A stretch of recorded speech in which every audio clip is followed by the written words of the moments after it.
has staged a revolution in the art of isolation. Turn up the volume on your headphones and the world outside drops away. 16-year-old Keith Barnes has lived in this public seclusion for some time now.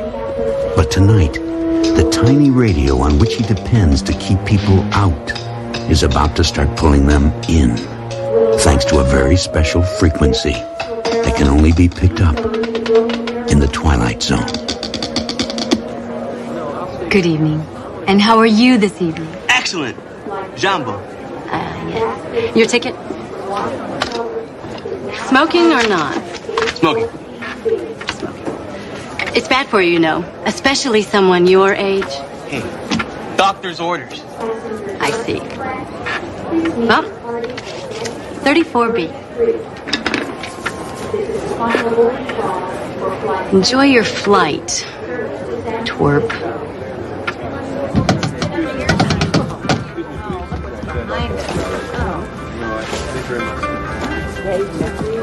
No. Excuse me. Excuse me. Jambo. Is that a radio? No, it means hello. What does?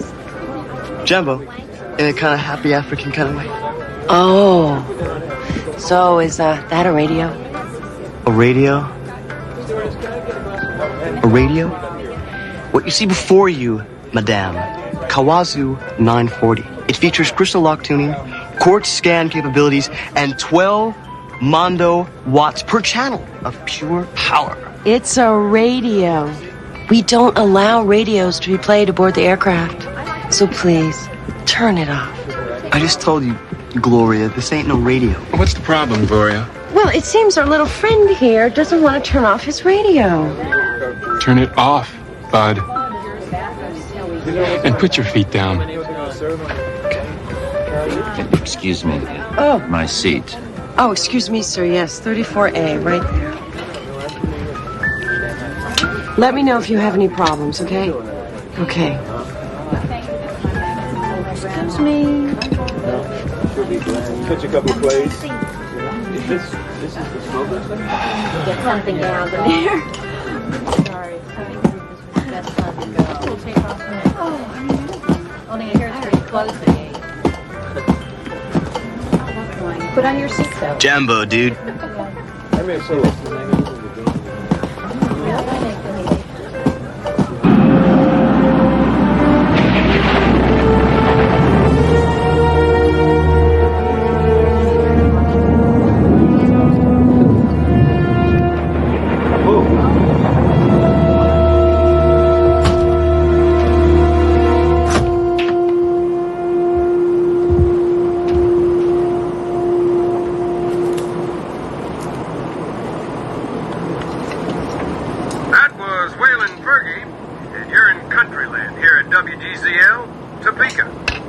Oh, come on. This is serious wasteland.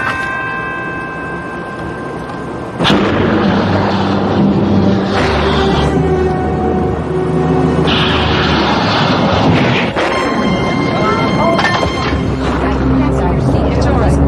It's fine. Sorry about that one, folks. No damage done, though, and that should be our last. Great.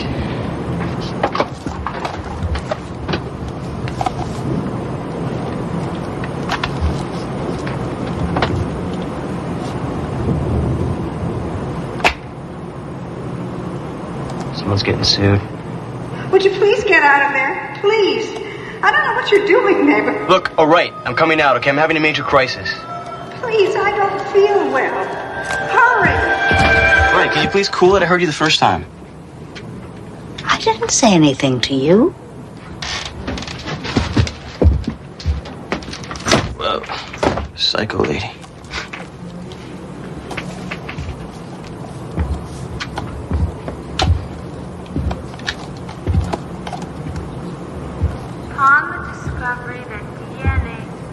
Upon the discovery that DNA is a double-stranded molecule that contains complementary base pairings held together by hydrogen bonds. It was suggested that DNA was a plausible mechanism for the transfer of genetic information from generation. Wait, kind of cute. Ratty shirt though. Nice buns, I bet. I wonder what it's. Did you just...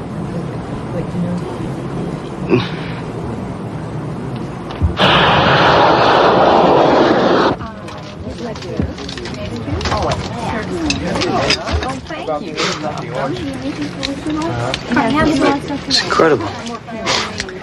Would you like a complimentary soft drink? Yeah, apple juice is fine. We don't have apple juice. We have tomato juice. A cola. Good choice. Ladies and gentlemen, we are presently passing over America's gateway to the west, St. Louis, Missouri, and the banks of the mighty Mississippi River. We hope you're enjoying your flight. You can tell the. Andrew, would you like a soda?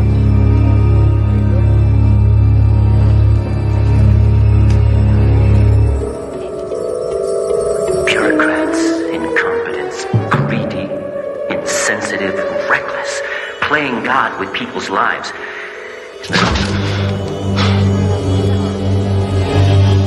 Listen to me. There's this guy on board, and he has some sort of a bomb. What? A bomb.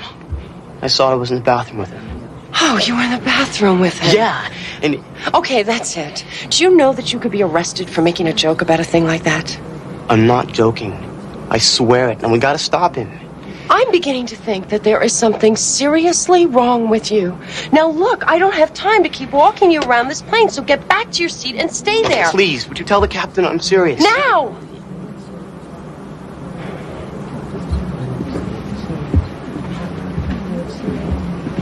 Gloria?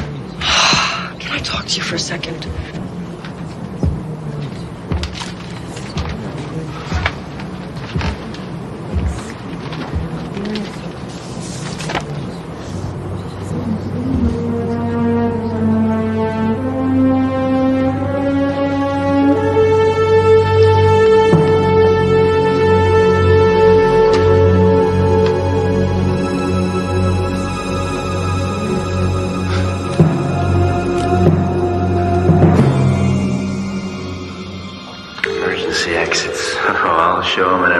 Exit they'll never forget.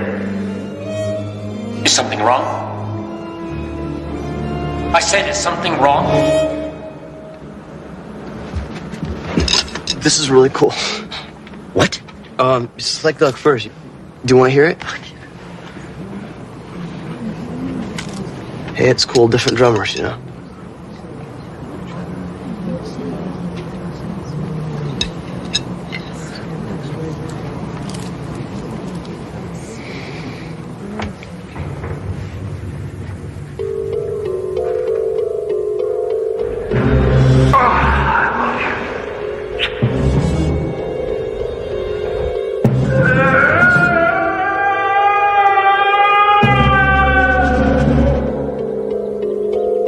Don't do it. Are you talking to me? Don't do it. You can't bring them back. You'll be killing all these people. I'm afraid you've made some mistake. No. I know who you are, Mr. Williams. I know what you're gonna do, and I know why. And I'm asking you not to, please. Who are you? How do you know all this? You a cop or something? Huh? And you know about this, too? And you also know that I'm capable of doing this right now. Do you? Yeah. I got no choice. I've got nothing left. I've got to do it. I mean, you know what happened. Do you? Yeah. And you understand, don't you? I've got nothing left. But the people who make these things, they have to be more careful. And they have to pay for what they've done. You see that, don't you? But it's not these people. It wasn't them. It's the only way they're going to learn. The only way. Now, you stay here. Not a word. I swear. I'll do it right now. No.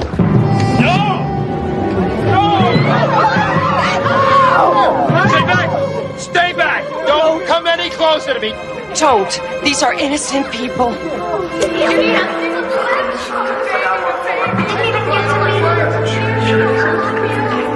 Is this the way it happened? No!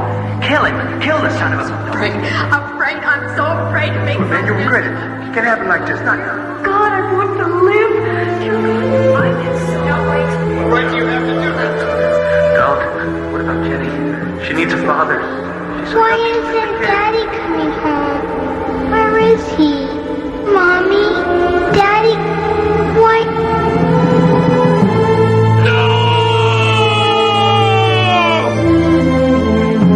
It wasn't supposed to happen like this. Oh my God, what have I done? What have I done? Easy, sir.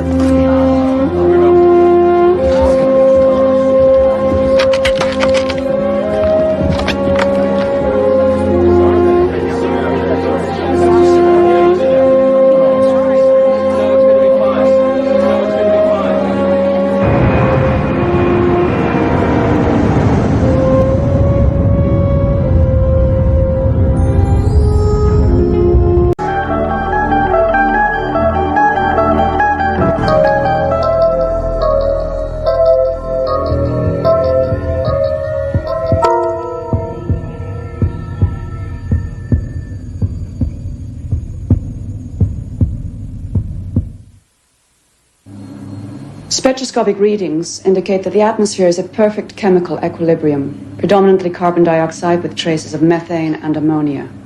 Now, what gives the atmosphere that sickly yellow color? Iron oxides from the rusting cities. And the sensors show no life form whatsoever? Nothing. Not even the presence of simple amino acids in the oceans. The last reconnaissance was right. It's a dead world. There was a name for this one in one of the old languages, wasn't there, Professor? Yes. It was Earth. They called it Earth.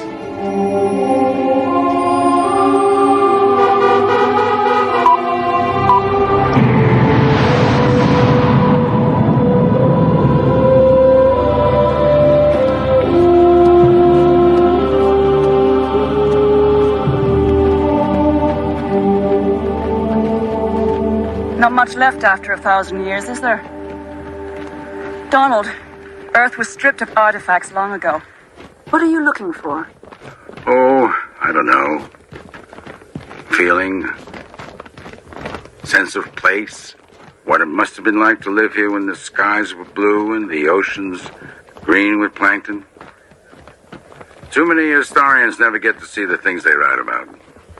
Thank you, Jacinta, for getting me on this mission. A very kind gesture for an old academic. Not that kind. And not that old. Good luck, Donald, because in 4 days, I'm going to have to give word for the mining vessels to move in and extract whatever is salvageable. And when they do, there'll be precious little left of your Earth.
Professor, did you hear that? Hear what? You got a problem, Professor? No, no problem. I'll see you back at the ship in about 3 hours. No doubt.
Donald, you're up late.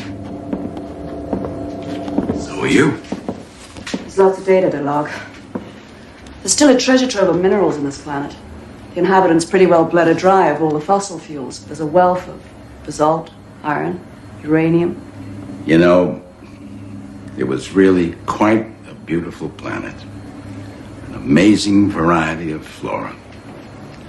Climates ranging from the temperate to the tropical, from the Arctic to desert. This is where it all began, Jacinta. This is where we began. How did it happen, Donald? How did the planet end up like this? Greed, stupidity, the usual catalog of sins. They used refrigerants that slowly ate away the ozone layer. They burned the tropical rainforests to make way for farmland, using the ashes for fertilizer, and entire species simply vanished forever from the earth.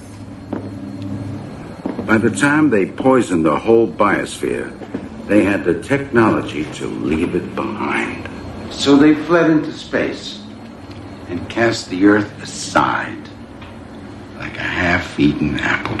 And with humanity gone, the biological change has collapsed. You know the irony of it?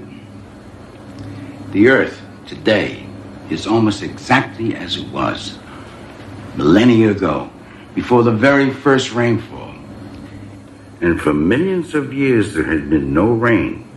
Then when the Earth cooled enough, rain fell, delivering nutrients to the oceans, and life emerged.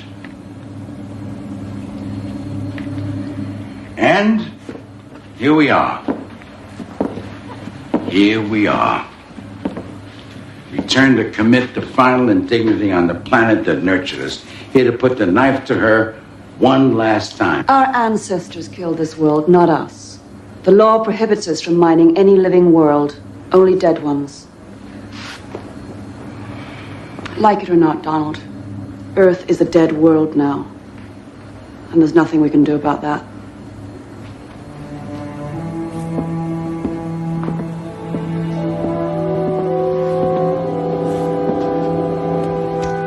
Except, I suppose, be grateful that we finally learned our lesson.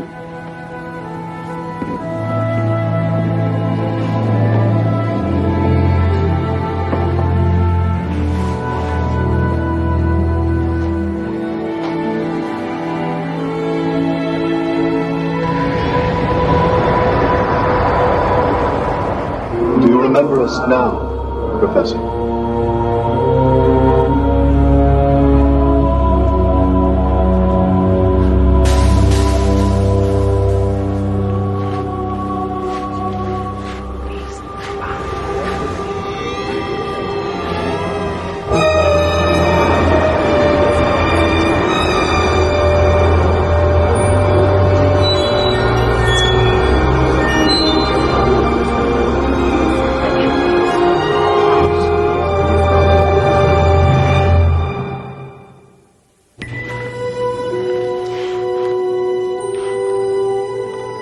won't be needing your helmet anymore, Professor. The air is breathable.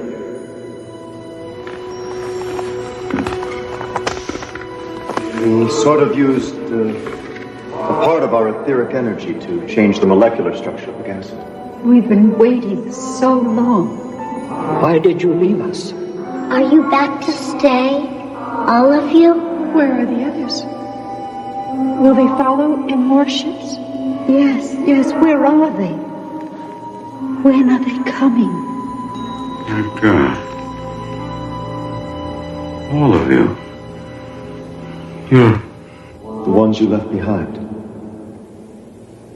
All the souls that ever were.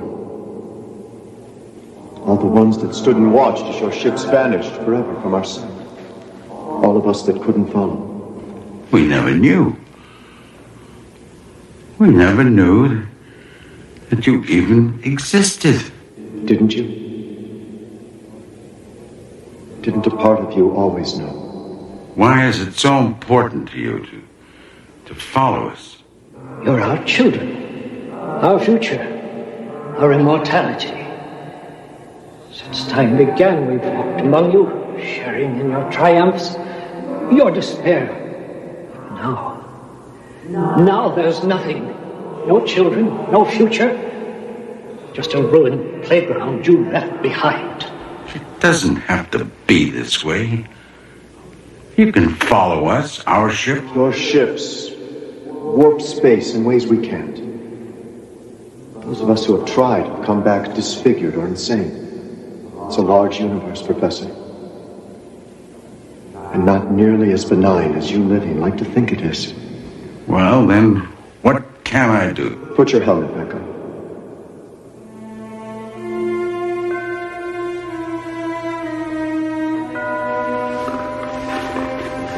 I know why you're here. Not you personally, but your ship, your crew. We're shadows. We're helpless to stop them, but you have to do something. You have to explain to them that this planet still contains life of a sort, that this Earth, ruined and gutted as it is, it's all we have left. Please, don't let them take it away from us.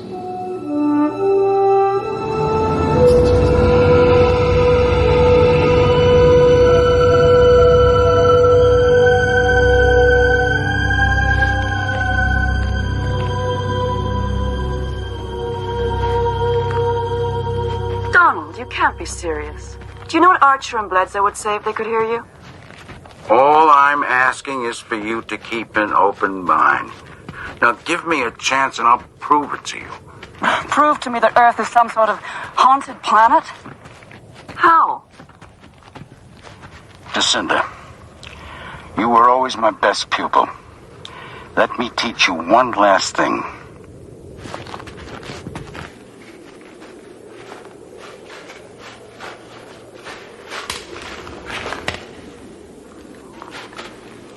Hello?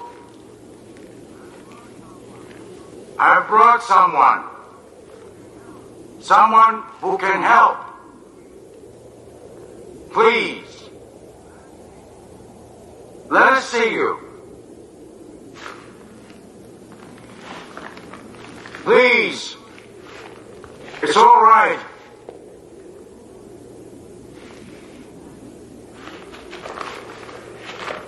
She has to see you.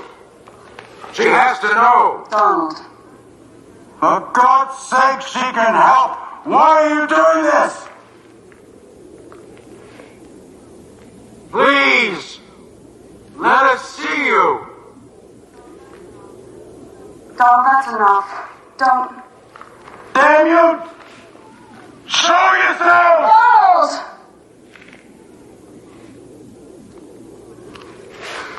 It's my fault.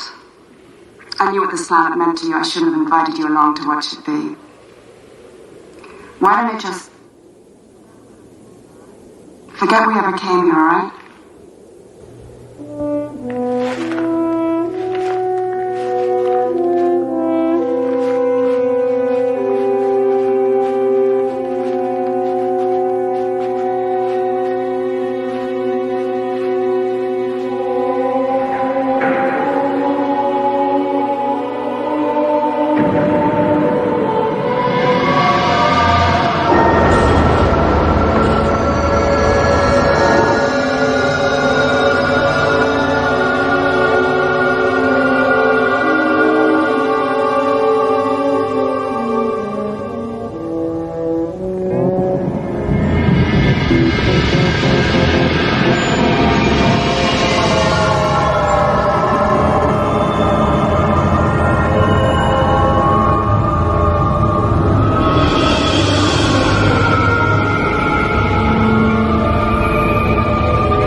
you doing?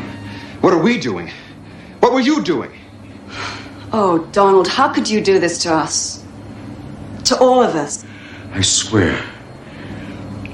The last thing I remember was being asleep in my cabin. It was them. Don't you see? It wasn't me, it was them. He's crazy. I told Mr. Bledsoe, kindly shut up.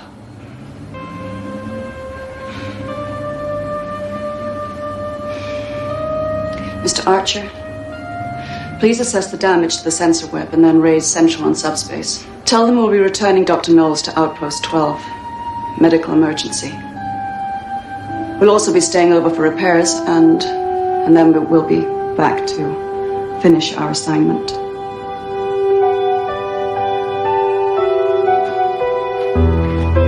You cowards! You liars! Show yourselves! I dare you to show yourself to me! Back to your ship, Professor. You might as well.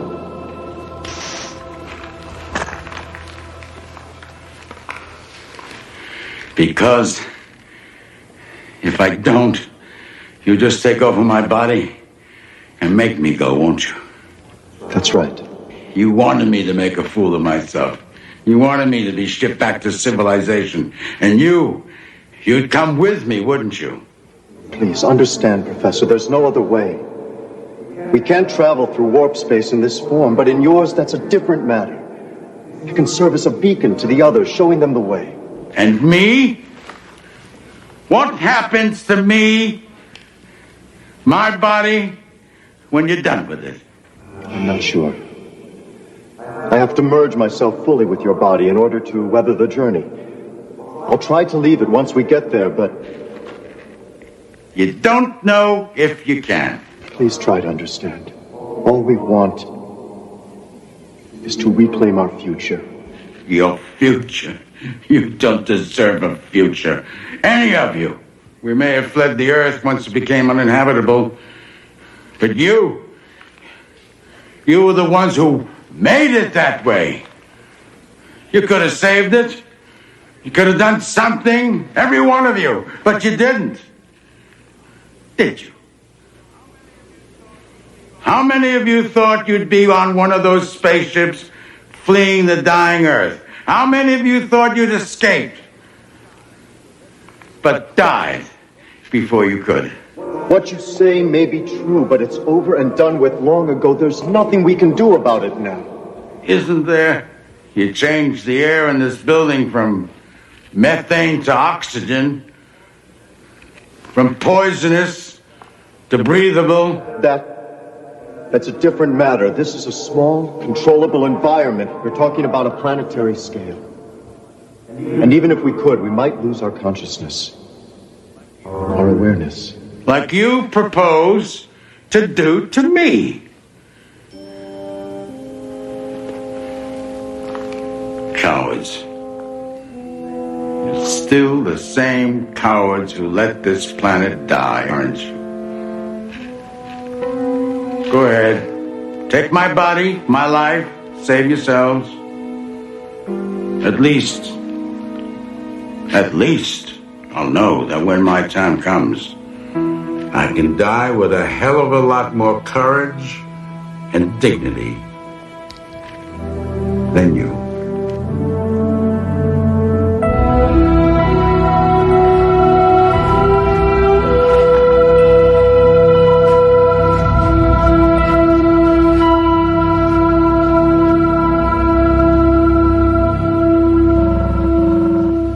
Come in.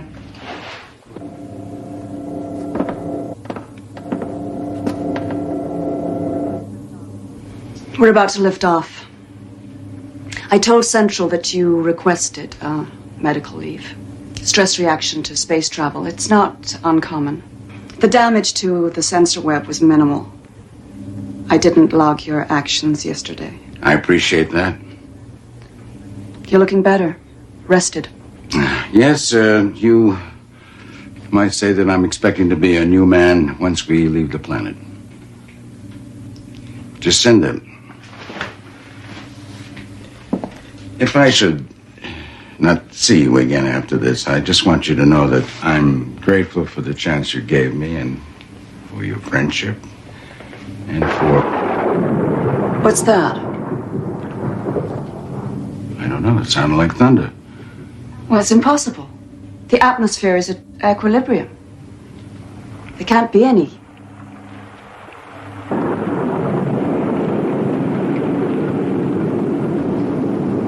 It's raining. It can't be. What the hell is going on? Is that really rain? Not just water either, but amino acids, nutrients raining into the ocean. Good God, I'm getting life form readings in the oceans. Well, that's impossible. It takes thousands of years for even the simplest life form to develop. It's as if something is accelerating evolution somehow. I don't know how, but This can't be right. I mean, the sensors must be out of alignment after yesterday's damage. Oh my God, he's right. The ocean's suddenly swarming with cyanobacteria. Cyano what?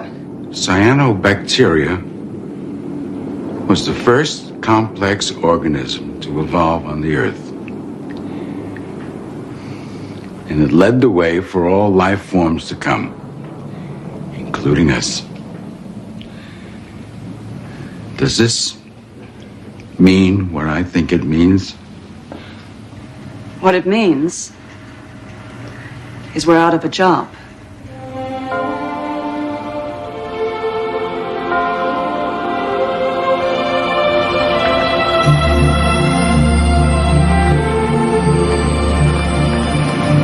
I don't know if you can hear me anymore. Maybe you can't. But we'll be back. I promise. Someday we'll be back.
Smith, circa 1916, disciple of a young writer named Jack London.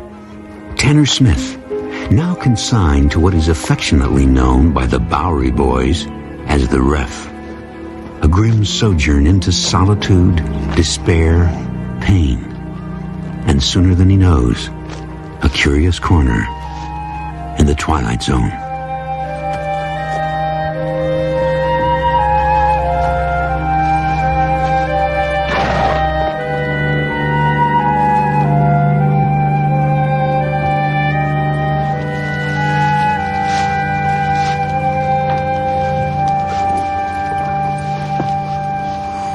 I've been watching you. I know. You gonna tell your father? Why would I do that? I wouldn't want to get you into trouble. It'd be worth it. You're so pretty. Does your hair always shine like that? Almost always. I saw you go into the library. I like to read. Well, so do I. Books about wolves. You better go. I wouldn't want you punished. But I want to see you again. Talk to you. I don't think that would be wise. I'm not wise.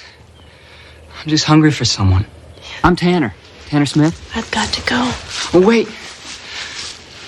Well, can I see you again? Please? We'll have to be careful.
I dream about you. So you say. Oh, it's true. Pretty dreams. The trees are as high as the sky. Do you ever dream about me? Sometimes. What is it? The dreams frighten me. They're dark sometimes. Winds are blowing and I hear strange sounds.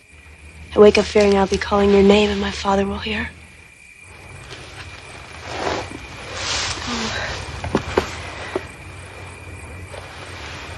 I have another book for you, Tanner. Another Jack London. I know how you like stories about wolves. Oh, a wolf mates for life, Amy. Did you know that? For all his life, he'll never know another. I have something for you, too.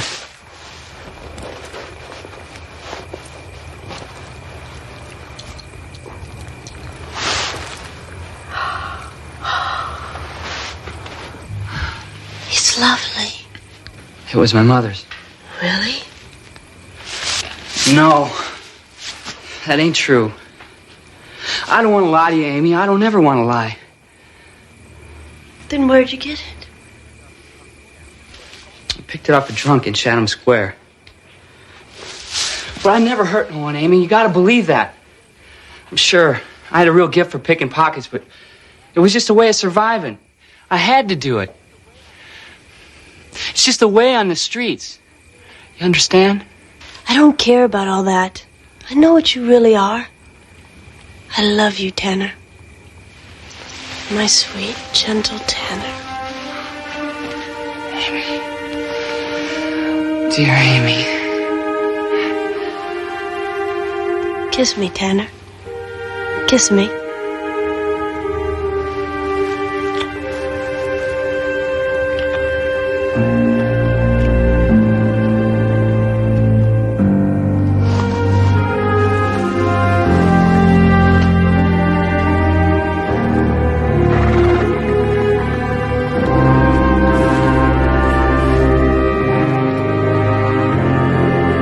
Thus saith the Lord, I will deal with thee even as thou hast done.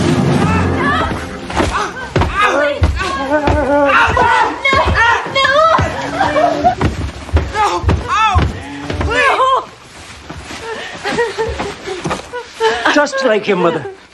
In the hay at dusk with any filthy scamp that winks an eye. A wolf steals a lamb from the flock, eh?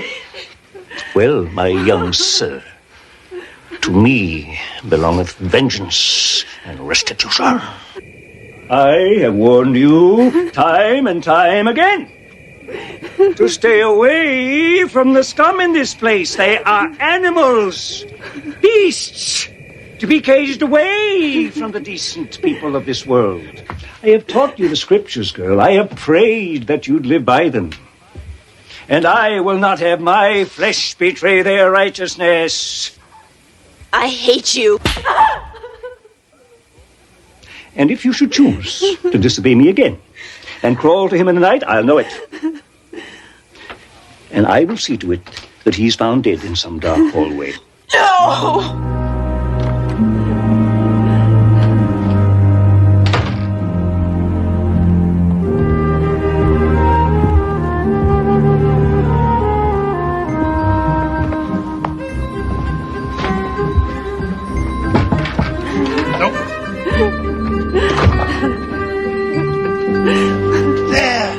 Girl, it'll be all right. No, it won't be all right.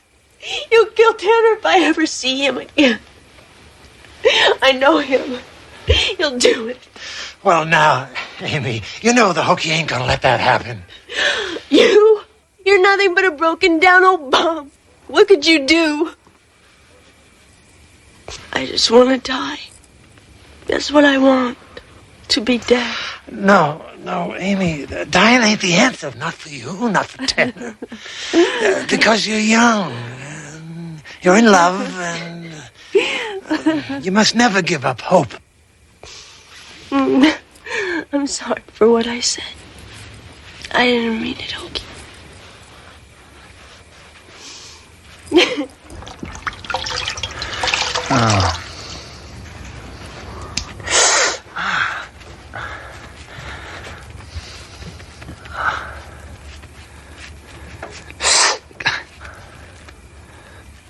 Amy, have you seen her? Her father didn't hurt her, did he? Not her spirit, boy. She's a bright arrow. She has the power to soar above her father's deviltry. You know where she might be? She spends her evenings in the library, poring over the books like she's searching for something. I gotta see her. No, Tanner, you can't. Her father told her he'd have you done in if she saw you again. I don't care. No, Tanner, you mustn't. I gotta see her. Tanner, no.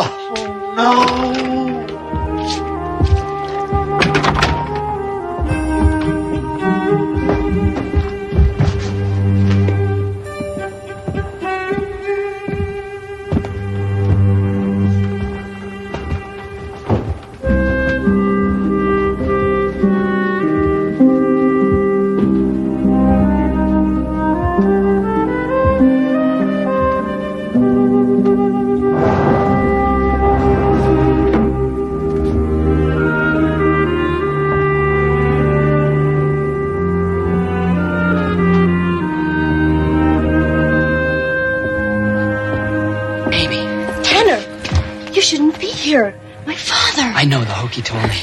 But I had to see you. I had to. I've missed you so much. Amy, we gotta find a way out of here.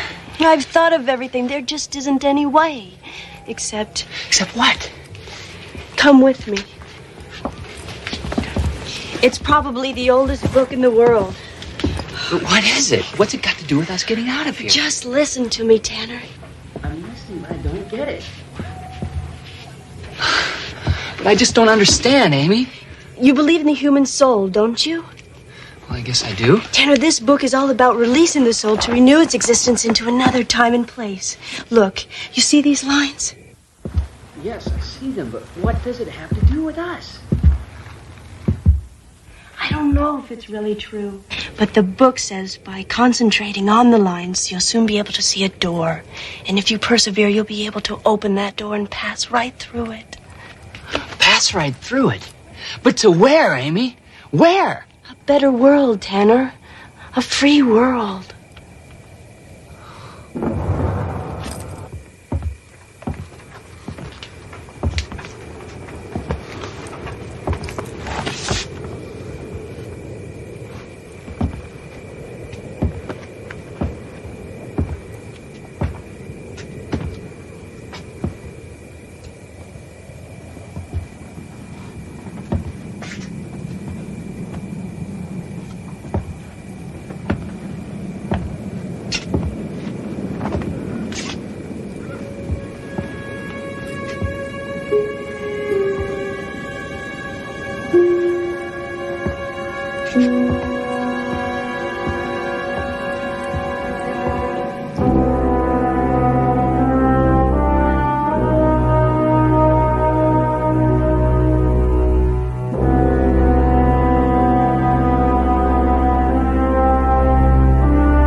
like you or someone was calling me, and then the gate was open. Tanner, there's no time. My father will know that we're meeting. But we're outside. We could run away right now. No, Tanner, it wouldn't work. He'd find us no matter where we went. I can hardly breathe without you. How can I live without you? Tanner, listen to me. I have found the only real way out. It's in that book I showed you. It's another world, Tanner. A younger world. What are you talking about? I don't understand you. Please believe in me, Tanner. When the time comes, you'll know. But Amy... I love you, Tanner. I'll always love you. Now get this piece of paper to him. Make him believe.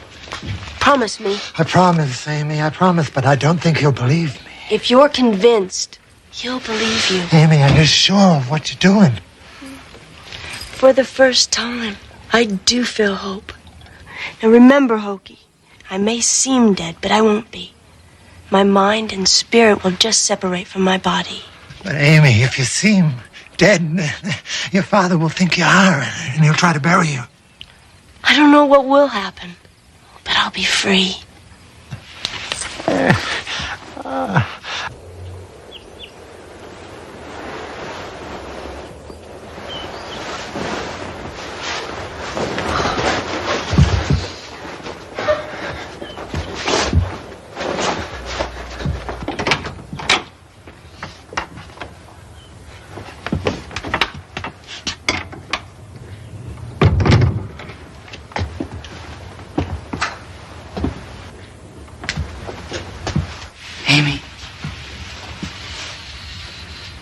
Amy, wake up.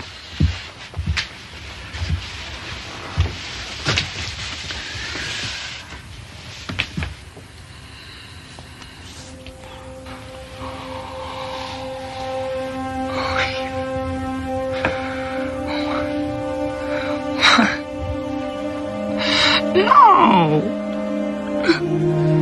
Why would you leave me? Why?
She killed herself because of you!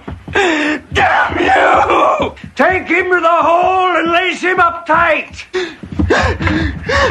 You killed her, and you're gonna rot in hell for it! Hell, that's your home, young sir. A true disciple of your master you are. Amy! Why didn't you wait?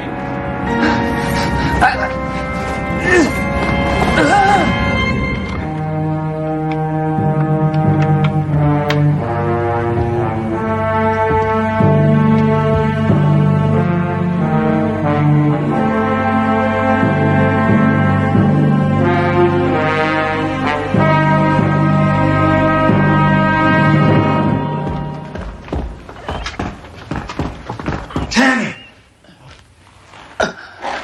Hokey? She's dead. No, Tanner, I swear I saw her. She left her body. moving into the other world. But how can that be? She told me how she did it, and how you can do it too. Thou shalt vow a vow unto the Lord thy God. Thou shalt not slack to pay it. For the Lord thy God shall surely require it of thee. Thou art my battle axe and my weapon of war. And the enemy is the son of the morning, the disciple of Lucifer. But if this is our last chance, please, believe me and do as I say.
Together, running free in a place where no one can hurt them again.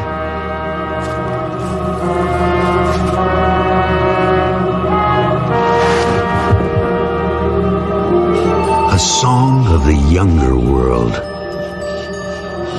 A tale told on wintry nights when the moon is full, of living with wolves and learning to howl.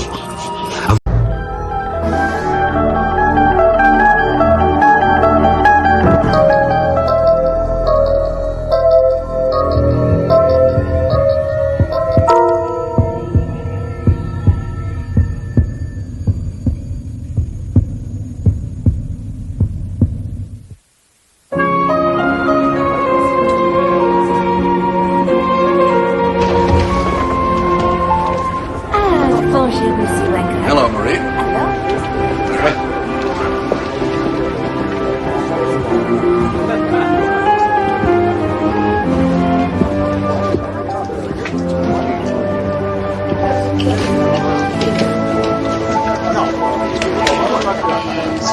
Thank you, Marie. Bon appetit.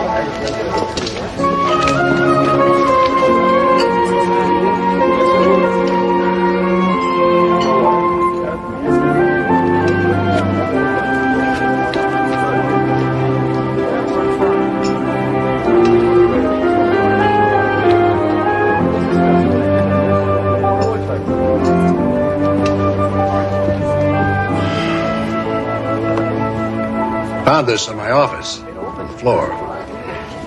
I think you dropped it.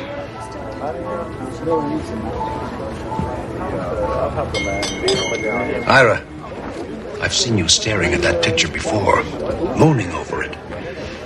Look, I know it's none of my business, and I shouldn't pry, but are you and Valerie having, problems?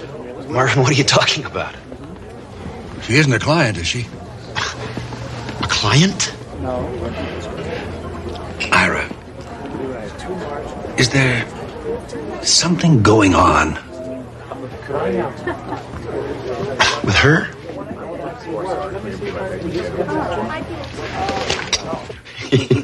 Can you believe it? He wanted to know if I was having an affair with the girl in the picture. And what did you say? What do you think? I said, Marvin, you yut, that's my wife. You didn't even recognize me? Well, come on, sweetheart. I mean, you were just a girl back then. Oh, I see. In other words, now I look so much older. No, you're more mature now. Then you were flighty, you were silly, you were cute. What am I now, Quasimodo? See, that's why you're always mooning over that picture. Of course not, sweetheart. That's not what I meant at all. It's just, I don't know, back then, things were different. I was different. You were different. We were kids.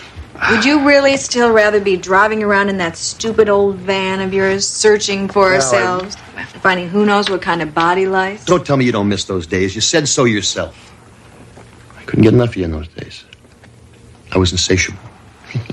Well, it certainly wasn't my sense of style that attracted you. I looked like a bag lady. But if you want to see cute... Listen, Val, I really don't want to see another picture of your damn dog. Not the dog, Ira. You were adorable. I'd really like to see you going into court looking like that. Why can't we be more like we were back then?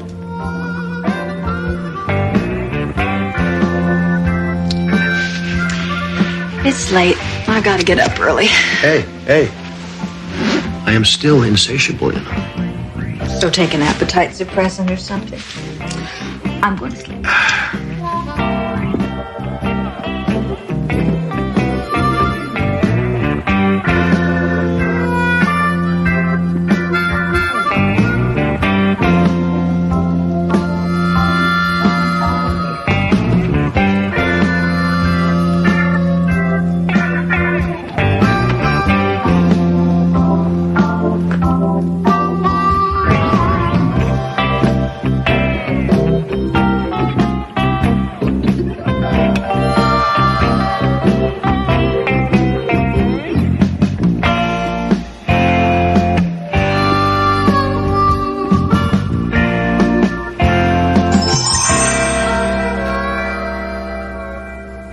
We've never denied that Cal Methyl dumped the stuff there. We're simply saying that since it was all done over 30 years ago, that their culpability must be viewed in an historical fashion. That is the most self-serving argument I've ever heard in my life. In 1958, the prevailing opinion about a corporation's responsibility to the environment was vastly different.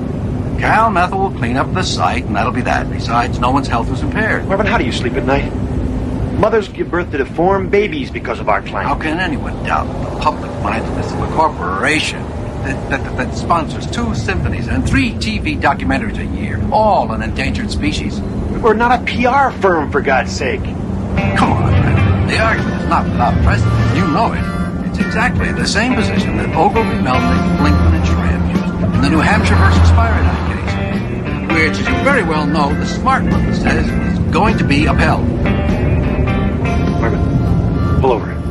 Stop the car. Stop the car, Marvin, right now!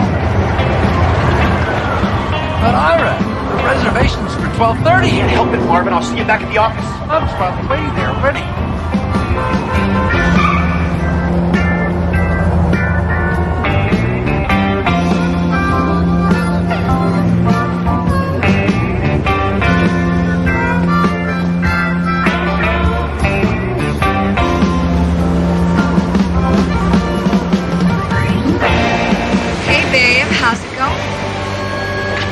What is this, some kind of a joke? I knew it. I knew you'd freak when you saw me. What'd you do to your hair? You're supposed to be at work now? Cool out, Ira. Don't you like what you see? Val, this isn't funny. It isn't supposed to be. Come on, Ira, relax. You've been wanting me this way for a long time now, haven't you? Yeah, but Then quit fighting me.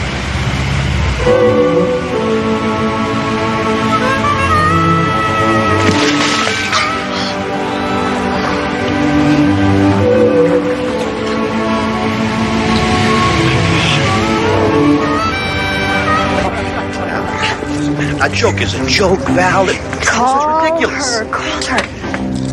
How did you do this? You look so young. Call her. Hello,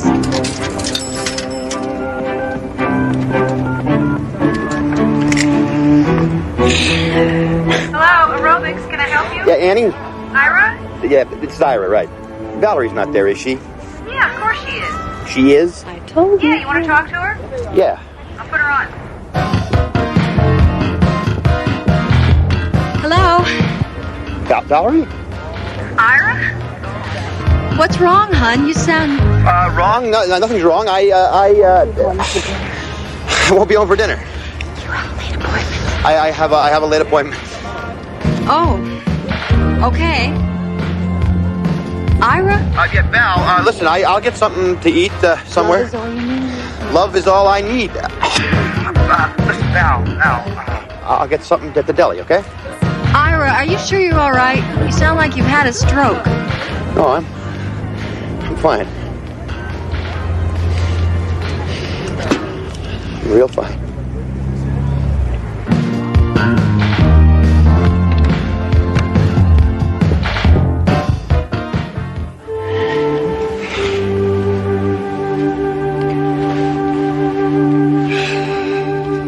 You were incredible. The whole afternoon's ahead of us. Val, I am totally wiped out. I'd have to be hospitalized by nightfall.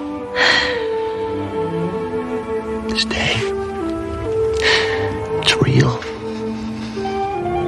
You are real. And I'll be here for you whenever you want me. But how did you? Where did you? I'm the girl you married, Ira. The one you dream about. You don't ask so many questions, Ira. You can blow a good thing that way.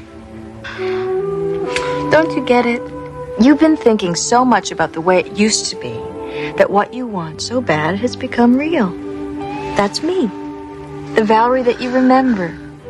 The one you hoped would never change. And I haven't. I wish I could say the same. Tell me about it. What's with the suits? That is my court costume. You did it. You're a public defender like you are. Corporate counsel. Bummer. Well, my life's not so bad. Then why are you so sad? You never used to be a sad person, Ira. What happened? Valerie, yippies turned into yuppies.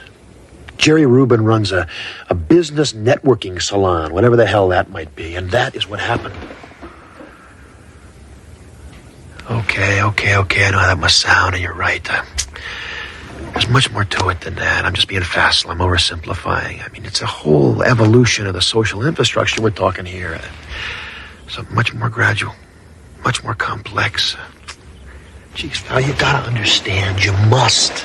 You were there. We were gonna change the world, remember? Somewhere along the line, I don't know, we lost each other somehow. Est and the me decade, leveraged buyouts, tanning parlors, aerobicizing. Seems like nobody cares about anybody anymore, except himself. Our focus just narrowed. Then we need to expand it. Let's do some window pane and watch the walls melt. Valerie, if I went anywhere near LSD, we could watch my brains melt right out my ears. Sweetheart, nobody does that anymore.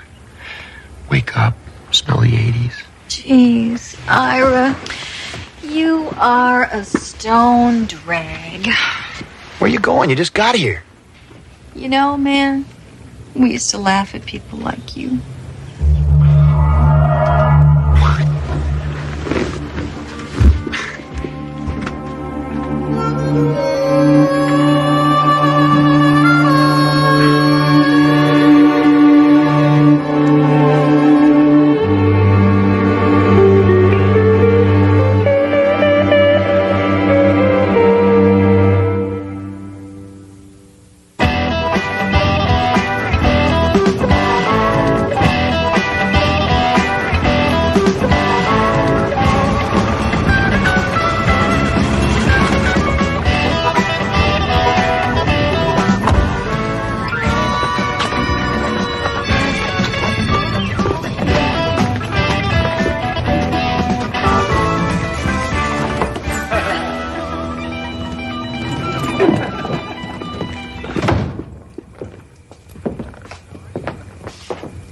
Valerie?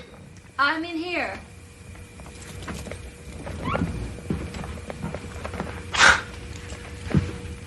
Who's laughing in here? The TV, Ira. I turned it off when I heard you come in. There's nobody here but me and Herman Hesse. Sid Harton, huh? Wow. You know, there was a time that I thought the whole damn key to existence was contained in this book. You were reading with the TV on? Yeah, I just got an urge. It's something you said last night.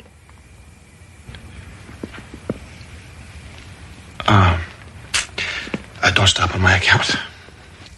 I was just about ready to go to bed anyway.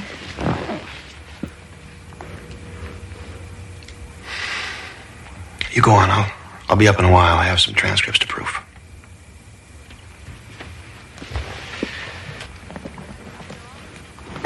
I called your office today. The receptionist said you never came back from lunch. Yeah. There was a meeting at Cal Methyl on short notice. Took all day.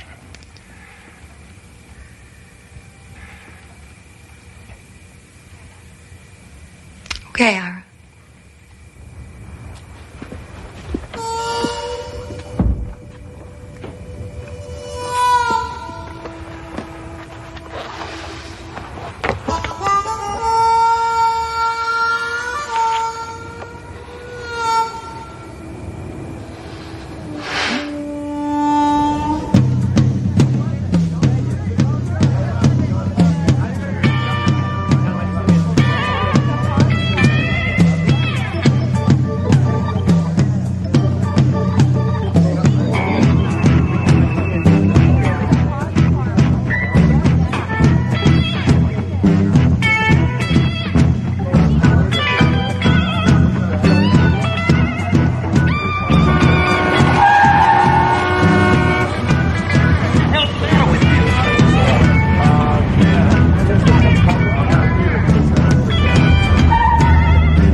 How could you all let it happen? It wasn't exactly a conscious choice we made. I mean, how could anybody who cared about money as little as you did suddenly need to have it so fast and so often that you have to have it from a little machine on the street? I guess I figured if I couldn't change the world, I'd settle for a little corner of it. Mine. Ours.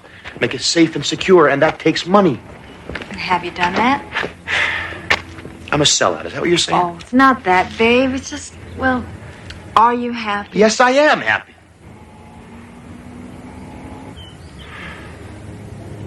I don't know. most of the time I am. Something is missing. Sure there is. Me.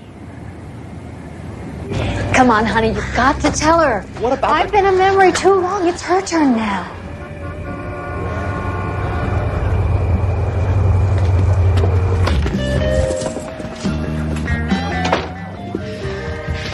I had a great time. I felt like a kid for a while, but I cannot do this to her. This is my wife we're talking about. Ira, who am I? Oh, God.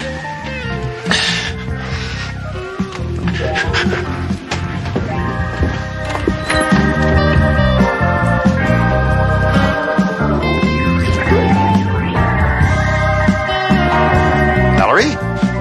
Ira. What in the hell is going on here? Ira, wait a minute. It's not what you think. What the hell it is, and how could you do this to me? Hey, wait a minute. Who's that? Forget about her. Who is that? I want to introduce myself before I kill him.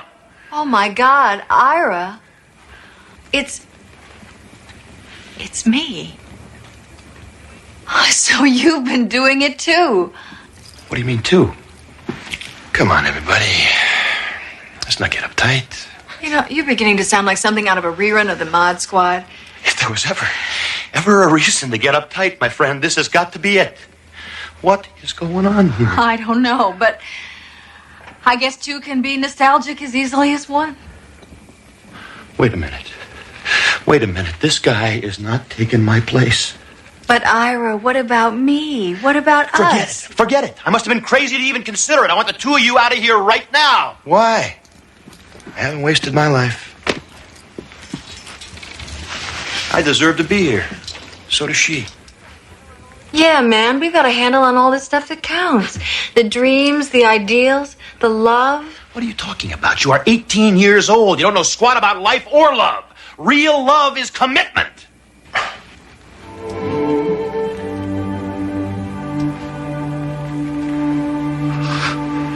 What am I saying? But you're right. You're absolutely right. Ira, we almost made a stupid mistake. Say, we nearly lost each other because these two... Where'd they go? Who cares? They were beginning to annoy me anyway. They? You mean we? Were we really like that? All that arrogance, that naivete, that pomposity. Idealism, the passion, the fire. Well, what if they're right, Ira? What if we've really wasted our lives? You know, I wasn't aware of the fact that our lives were over. I mean, just don't suddenly lose your social conscience because you cut your hair, you know. Come here, will you? Come here. You know that world out there that you wanted to change? It's still out there. It's just our focus narrowed, that's all. Then we need to expand it. What do you want to do? You want to drop a little acid and watch the walls melt? No. No, I want my life to be about something more than watching my weight and thinking about how it used to be. Why don't you make it that? And how about you putting in some hours at that legal aid clinic that's always after you? Maybe I will. And maybe we could have a baby. As long as you're still insatiable. I think I will be. It has been said the 80s are just the 60s 20 years later.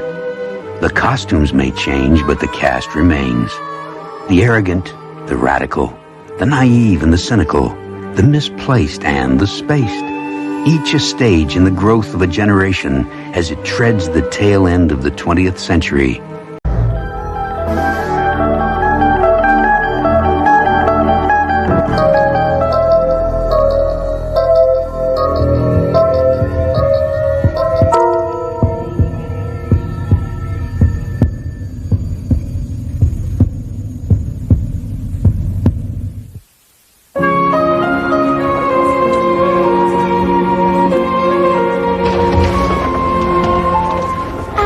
Bonjour, Monsieur Legrand.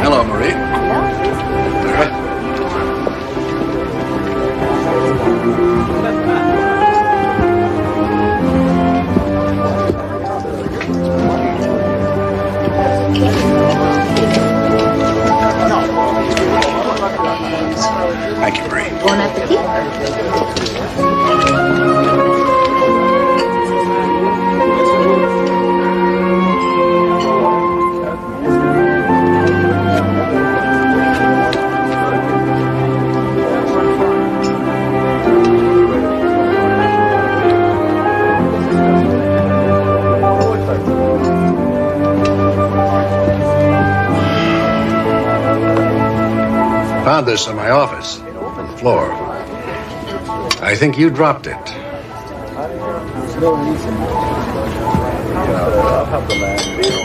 Ira, I've seen you staring at that picture before, mooning over it. Look, I know it's none of my business, and I shouldn't pry, but are you and Valerie having, problems? Marvin, what are you talking about? She isn't a client, is she? A client? Ira, is there something going on with her?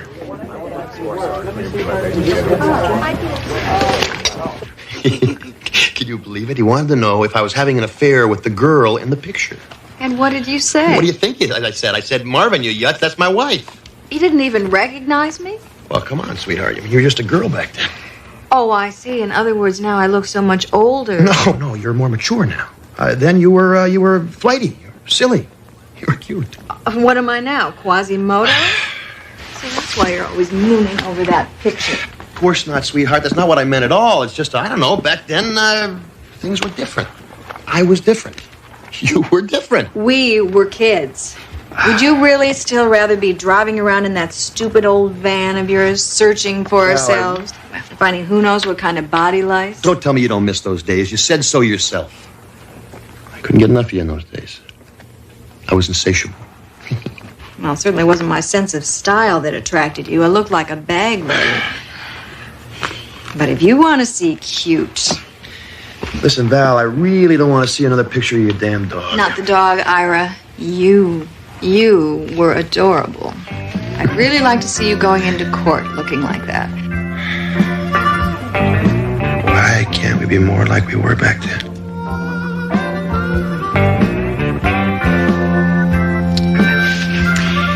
It's late. I gotta get up early. Hey. I am still insatiable, you know. So take an appetite suppressant or something. I'm going to sleep.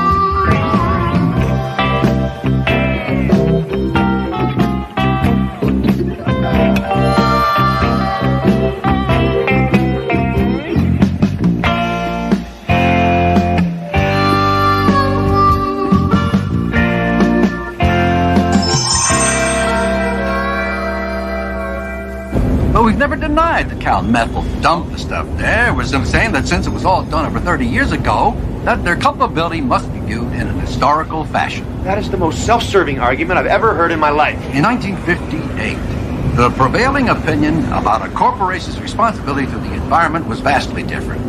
Cal Methyl will clean up the site, and that'll be that. Besides, no one's health was impaired. Marvin, how do you sleep at night? Mothers give birth to deformed babies because of our climate. How can anyone doubt the public-mindedness of a corporation that sponsors 2 symphonies and 3 TV documentaries a year, all on endangered species? We're not a PR firm, for God's sake. Come on, man. The argument is not without precedent. You know it. It's exactly the same position that Ogilvy, Melnick, Blinkman, and Schramm used in the New Hampshire versus Fahrenheit case, which, as you very well know, the smart one says is going to be upheld. Marvin, pull over. Stop the car. Stop the car, Marvin, right now! But Ira, the reservation's for 12:30. Can't help it, Marvin. I'll see you back at the office. I'm probably waiting there already.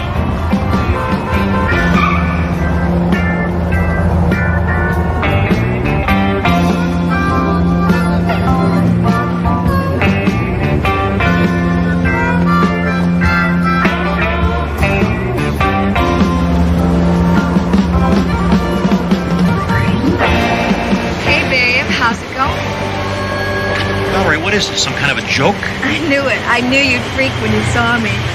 What'd you do to your hair? You're supposed to be at work now? Cool out, Ira. Don't you like what you see? Val, this isn't funny. It isn't supposed to be.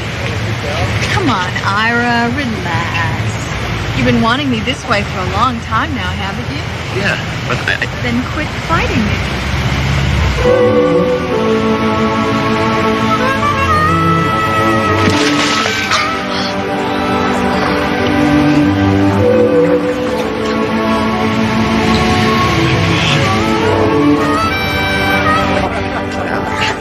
a joke is a joke, Val. This is ridiculous. Call her.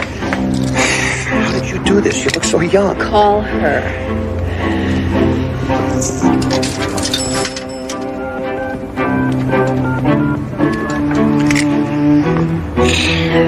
Hello, aerobics. Can I help you? Yeah, Annie? Ira? Yeah, it's Ira, right. Valerie's not there, is she? Yeah, of course she is. She is? I told you. Yeah, you want to talk to her? Yeah. I'll put her on. Hello? Valerie? Ira? What's wrong, hon? You sound... Wrong? No, nothing's wrong. I won't be home for dinner. You have a late appointment. I have a late appointment.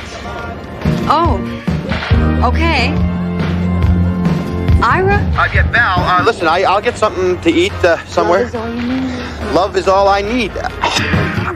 Listen, Val, I'll get something at the deli, okay? Ira, are you sure you're all right? You sound like you've had a stroke. No, I'm fine. I'm real fine.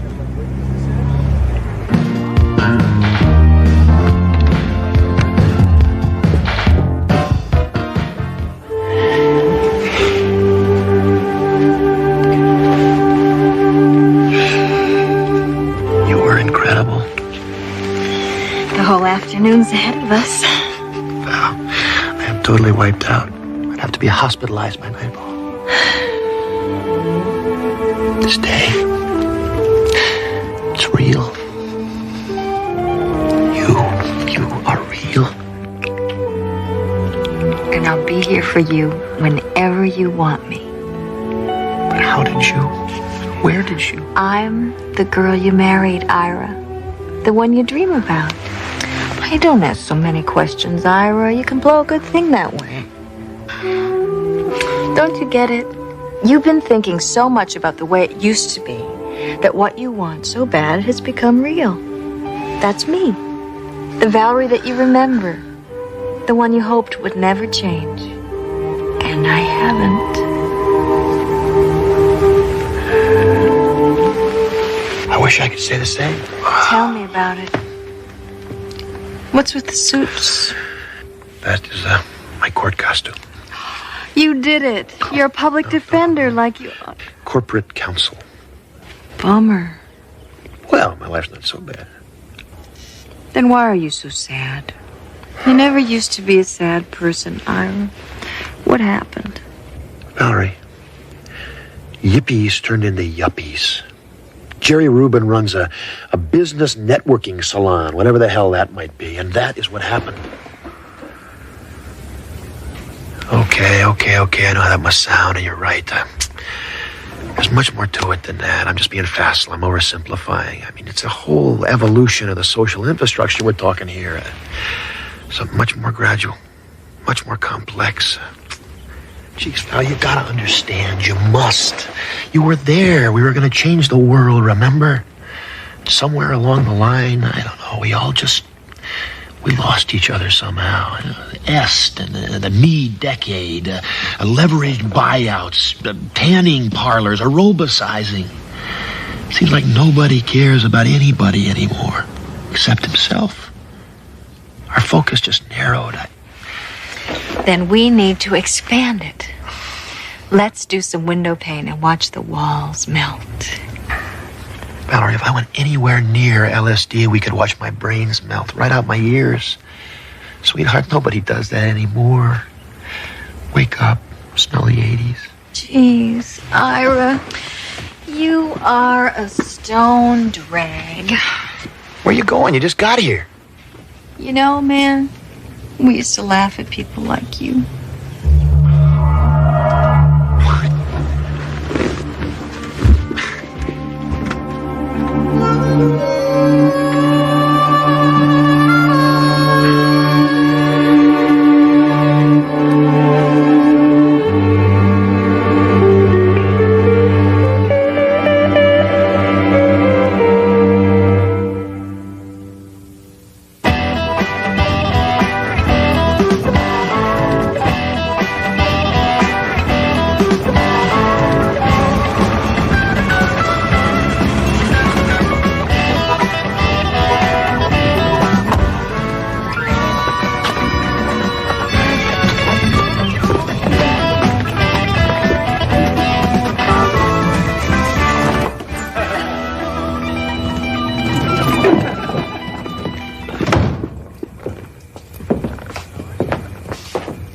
Valerie? I'm in here.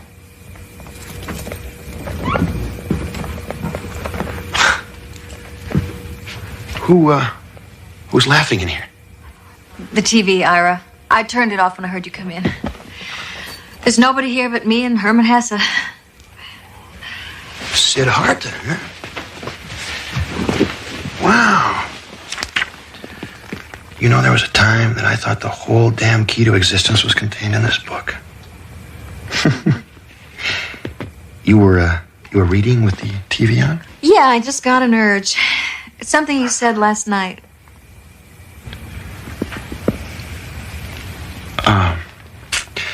Don't stop on my account. I was just about ready to go to bed anyway.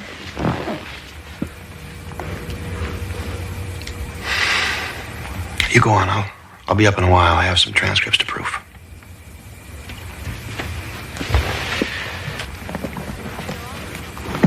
I called your office today. The receptionist said you never came back from lunch. Yeah. There was a meeting at Cal Methel. It was on short notice. Took all day.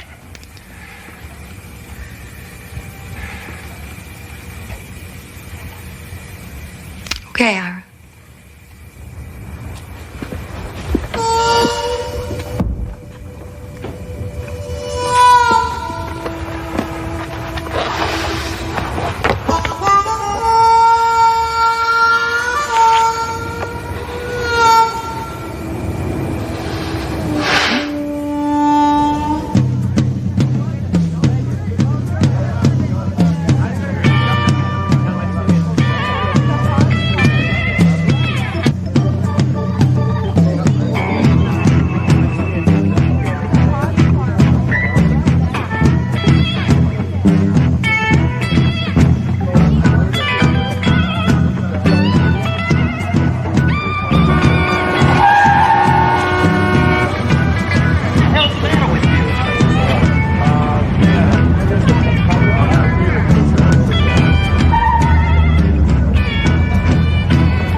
could you all let it happen? It wasn't exactly a conscious choice we made. I mean, how could anybody who cared about money as little as you did suddenly need to have it so fast and so often that you have to have it from a little machine on the street? I guess I figured if I couldn't change the world, I'd settle for a little corner of it. Mine, ours. Make it safe and secure, and that takes money. And have you done that? I'm a sellout. Is that what you're saying? Oh, it's not that, babe. It's just, well, are you happy? Yes, I am happy.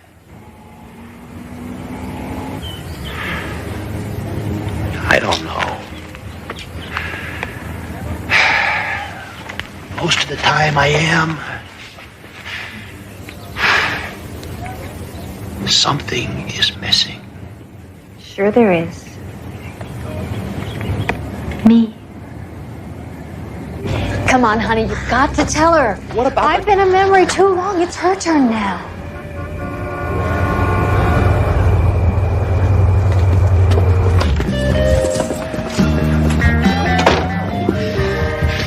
I had a great time. I felt like a kid for a while, but I cannot do this to her. This is my wife we're talking about. Ira, who am I?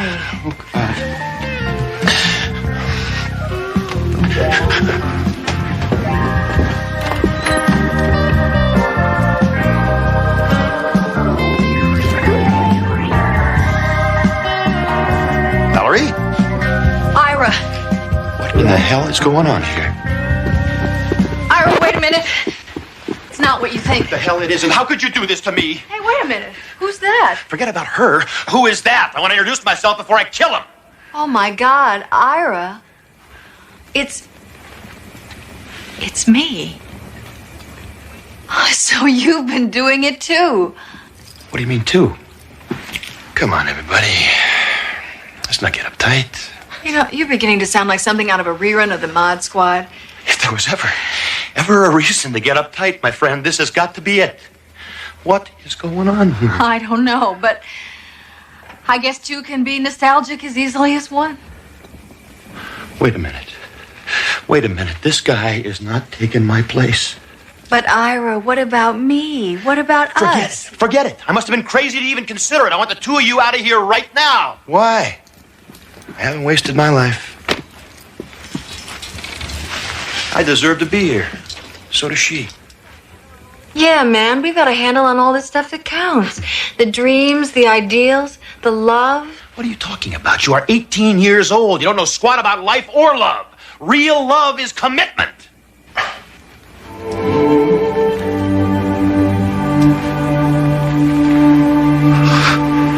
What am I saying?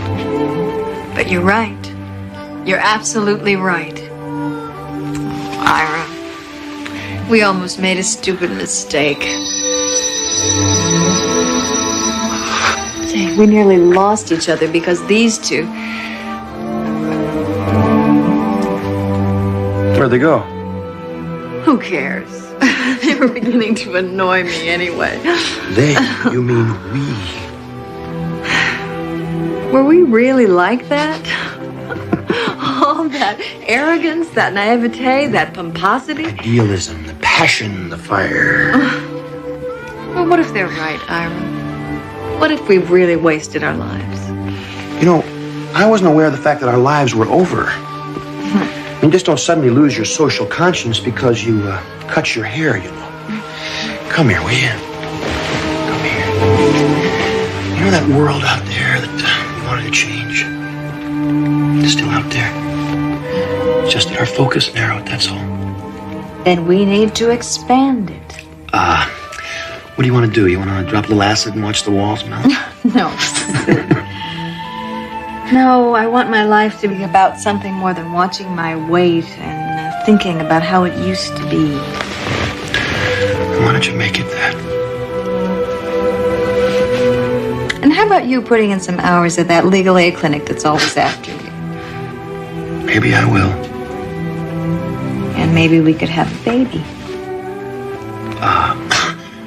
As long as you're still insatiable. I think I will be. It has been said the 80s are just the 60s 20 years later. The costumes may change, but the cast remains.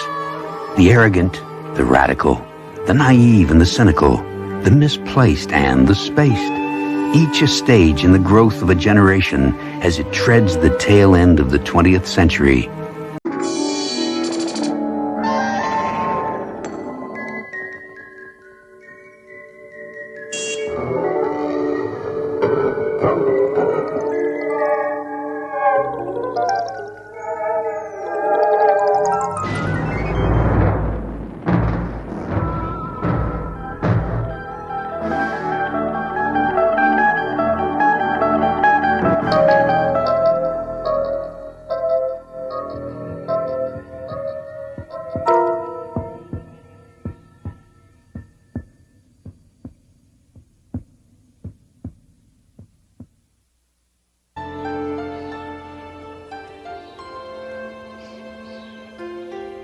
crazy. That's what he is.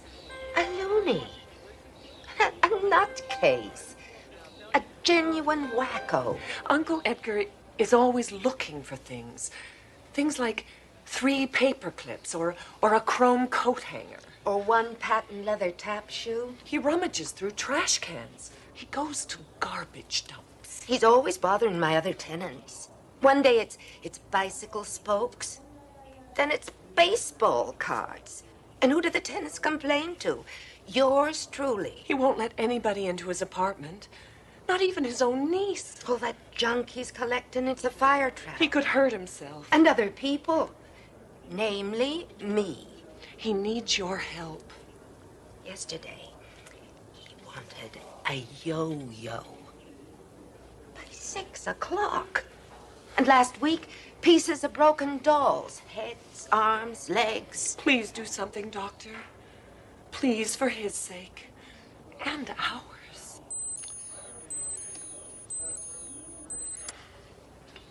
Of course.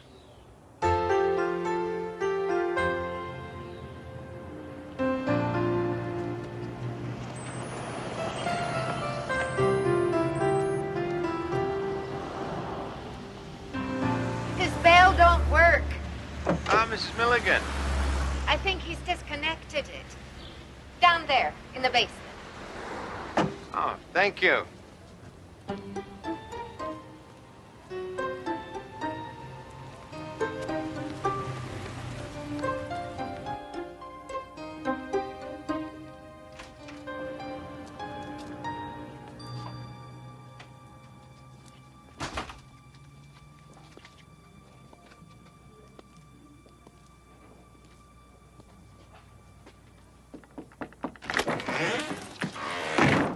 Thanks anyway, Mr. Pilchick, but I already found a brass thimble.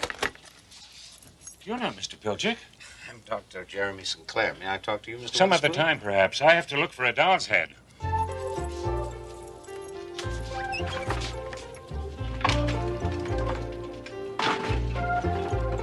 One old man in a private world of irrational urgencies.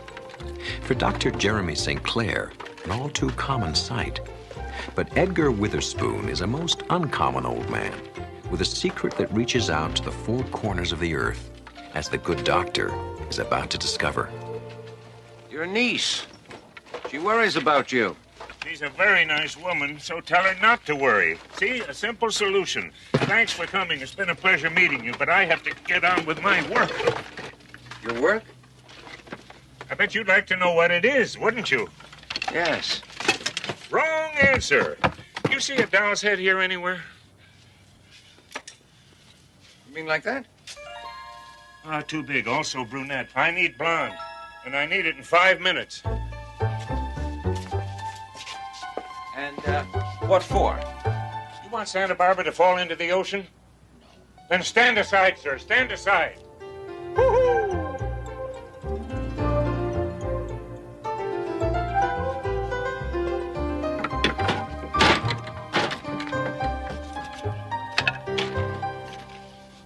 Just in the nick of time.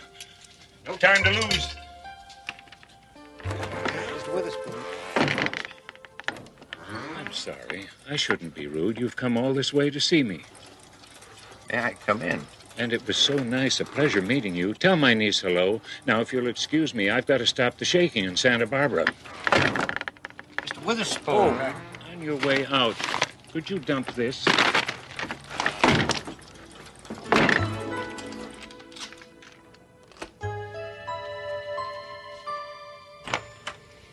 Good afternoon, Doctor. Did you see Uncle Edgar? Yes, this morning. Well? I wouldn't exactly call it a long conversation. But long enough to realize that he's... Oh, absolutely. On the other hand, Mr. Witherspoon appears happy and quite harmless. Harmless? He pesters strangers on the street. He runs after garbage trucks. That is far from harmless. Somebody saw him take a baby's bottle out of its carriage. I'm afraid he'll get arrested next time. Doctor, I will sign anything. cooperate in any way I can. All right, maybe I'll have another chat with him, and a longer one, and see if I... A small earthquake tremor was felt shortly before noon today. The force was enough to rattle dishes and a few nerves, but no injuries Did you hear were that? reported. What? There was something about it. Sorry, it was nothing. I don't know what I was thinking. I'll call you as soon as I can. Thank you very much. Acid rain is affecting the northern lakes even more than scientists.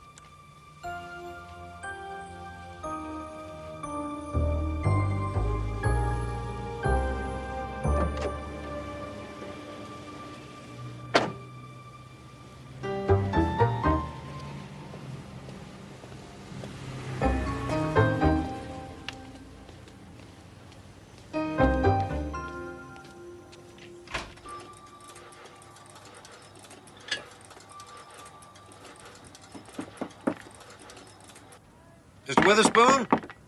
Go away. I'm not home.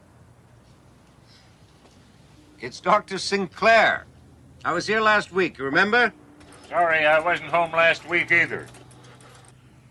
Mr. Witherspoon, I could legally force you to open this door to me.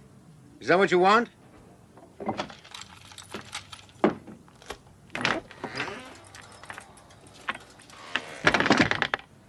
You're a curious one. Odd, you mean? I mean nosy. I'm paid to be nosy. Curious, I mean. Really? Don't you think that's odd? Most people are curious for nothing. That's very nice for you. Are the hours good? Mr. Witherspoon, why do you collect dolls' heads, shoes, paper clips? I can't afford Rembrandts. What? Oh, no. Oh, no. As usual, it's been lovely. Please don't call again. I may have to. And next time it might not be so lovely. You understand what I mean, Mr. Witherspoon. Wouldn't you rather invite me in of your own free will? You must. You must.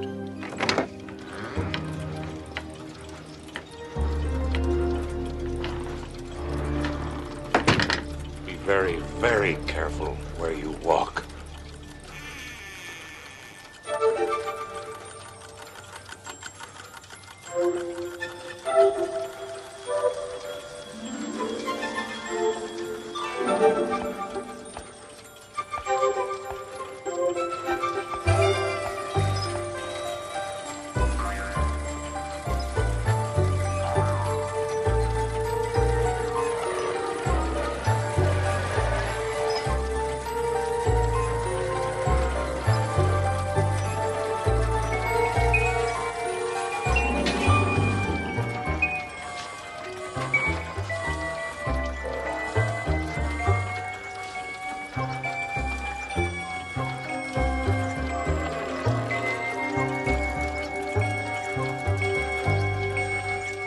That was a close shave.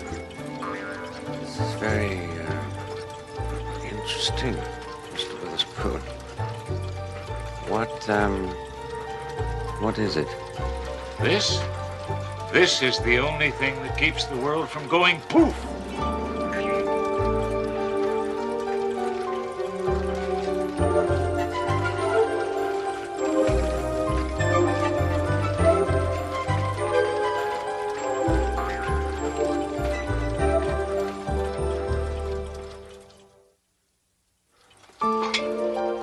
Now, let me understand you clearly, Mr. Witherspoon. You say that this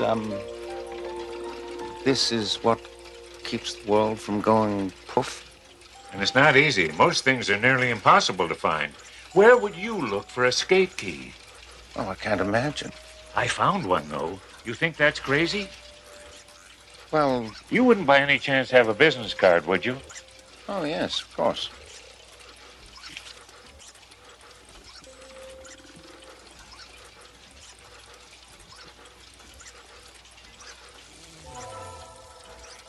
That was an easy one. Well, I won't take up any more of your time. I've seen more than enough.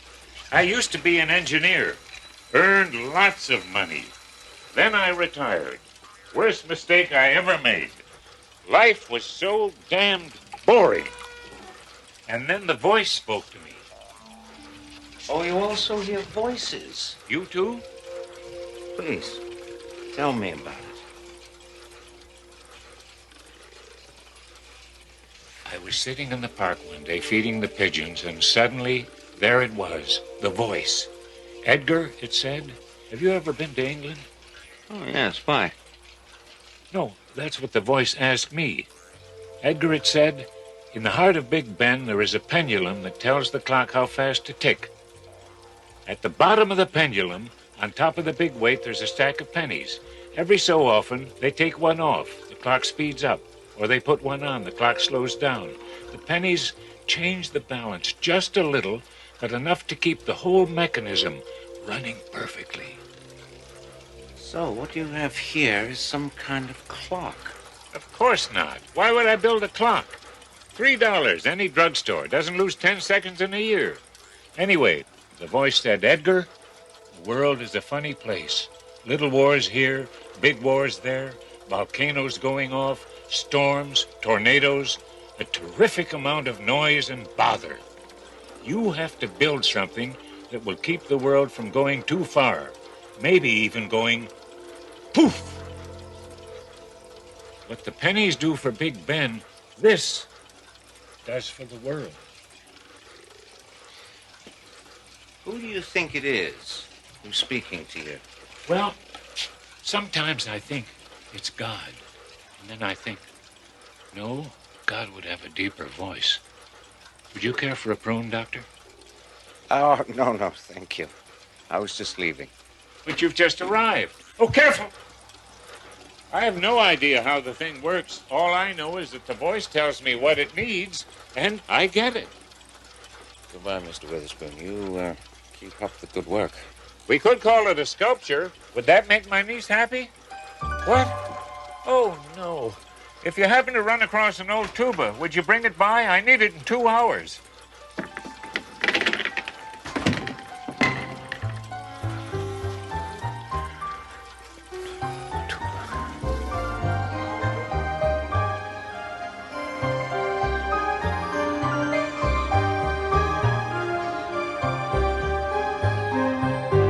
Cynthia, don't do this to me. Uncle Edgar, please. It's just for 3 days while they observe you. It's too long. It has to be maintained, kept in balance.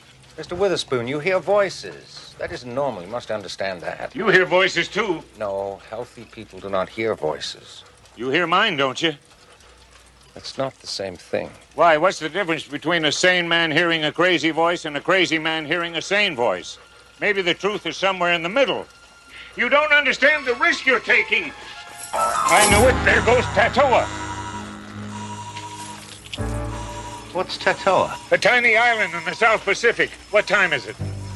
3:17. At 3:17 in the afternoon, Tatoa became history because of you. Please, well, there's still time. It'll take me days to clean up this junk. Keep her away from it. Remember Tatoa. Classic psychosis. Tired, feeling useless, he created a typical delusion of grandeur that he was vital to the world's survival. Poor Uncle Edgar. You will take good care of him, won't you? Mideast stalemate continues. Congress passes Transportation Act. And in the South Pacific, the tiny island of Tatoa is destroyed by a tidal wave. Details on this and all the news in an hour. Did he say Tatoa?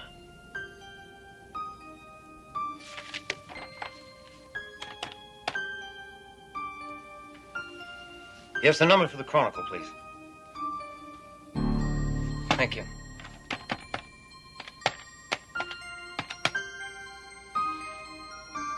Hello, I want to check on a news story. I just heard something on the radio about a tidal wave destroying an island. Yes, that's it. Are there any details? Really? I don't know. When? This afternoon? I mean, exactly what time? Thank you. Miss Walker!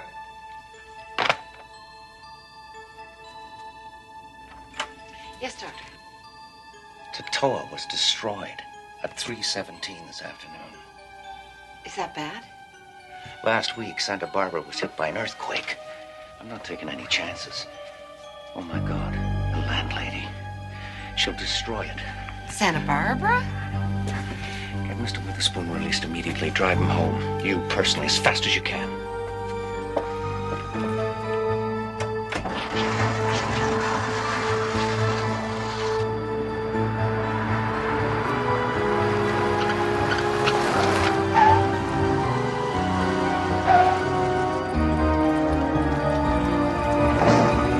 Don't touch a thing!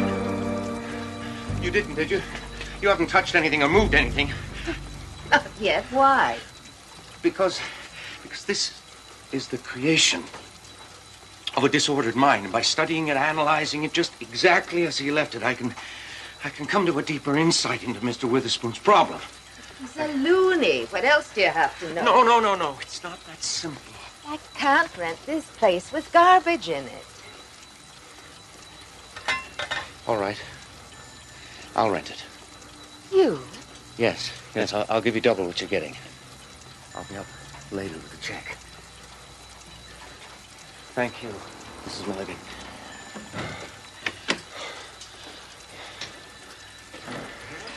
He's escaped. Excuse me. Hello. Mr. Witherspoon! Mr. Witherspoon!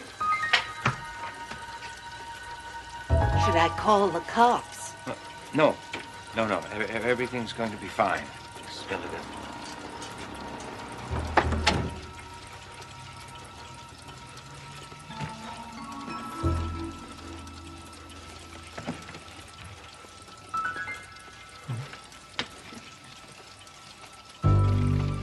You got a handkerchief? Oh, yes. Yes, right away.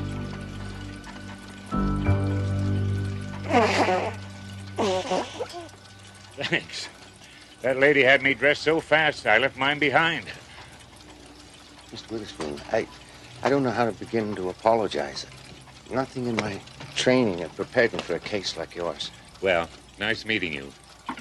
Where are you going? Away, finally, after 11 years. But what about Puff? The voice spoke to me while I was in your hospital.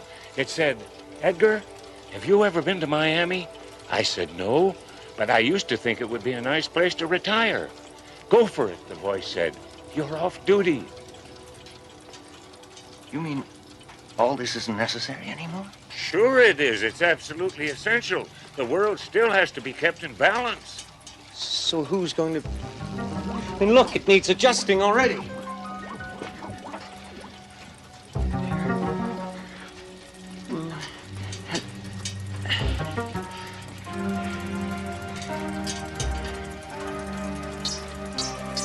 There, that's it. Now, if I can just get a ping pong ball in there by 7:13,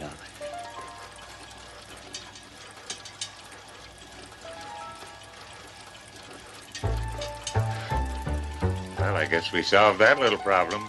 I'd get cracking if I was you. Impossible. I refuse. Jeremy, really, you'll grow to like it. Give it a chance. So long. Don't take any wooden nickels. Unless you really need them, of course. Mr. Witherspoon!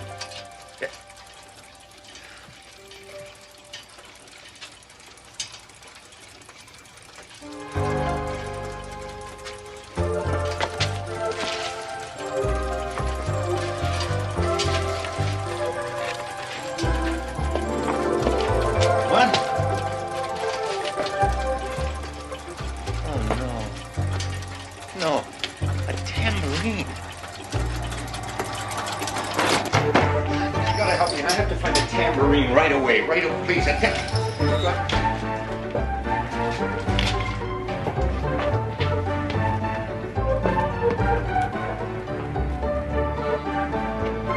you help me? Do you know where I can find a tambourine?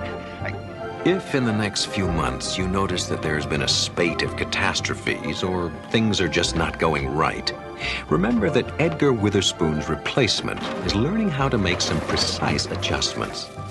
Don't worry, his education will not last long, and then you might give thanks to a physician whose practice extends to the well-being of the entire planet.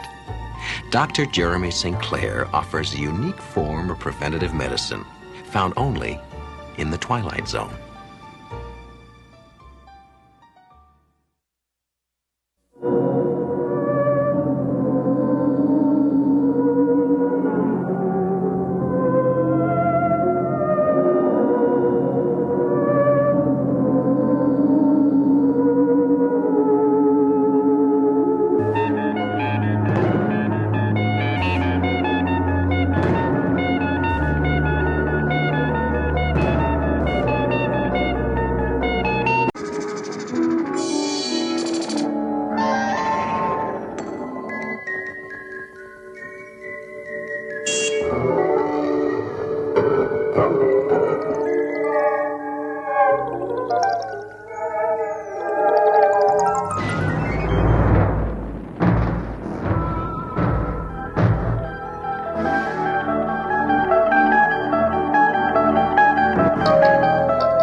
It's been said that the body is the means through which an athlete can best reveal the dynamic potential of the human spirit.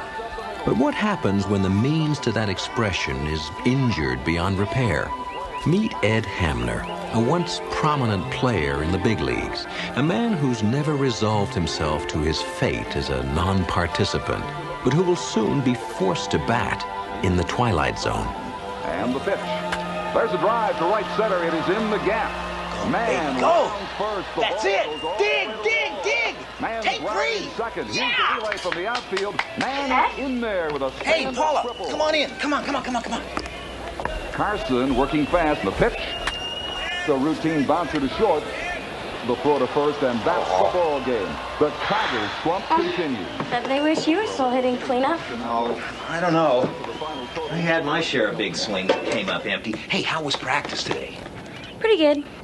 Brian Claiborne says he's going to teach me to throw a curveball. Yeah, I'm not going to. I remember what you said. You're too young to throw a curve. You'll only hurt your arm.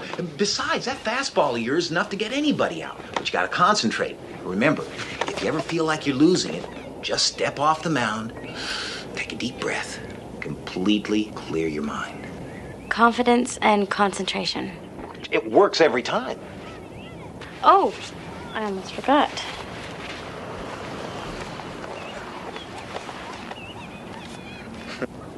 Well, I hear 20 Ed Hamners will get me a Reggie Jackson. Yeah, come on. Good. But that's not even the real surprise. Take a look at this one. Monty Hanks? Never heard of him. Well, not much of a career, 2 years. Good stats, though. 7 home runs his second year. That was a lot in those days before the babe. He looks kind of familiar. Kind of like the guy you see in the mirror, right? The guy at the shop said he's been holding on to that car for years. Only one like it he's ever seen. It's an off-brand. It's not even listed in the catalog. Well, I gotta go, or Mom's gonna have kittens. See you at the game tomorrow. Of course, 3 o'clock. Okay. Oh, hey, what about your card? It's a present. I got it for you. Take care of old Monty.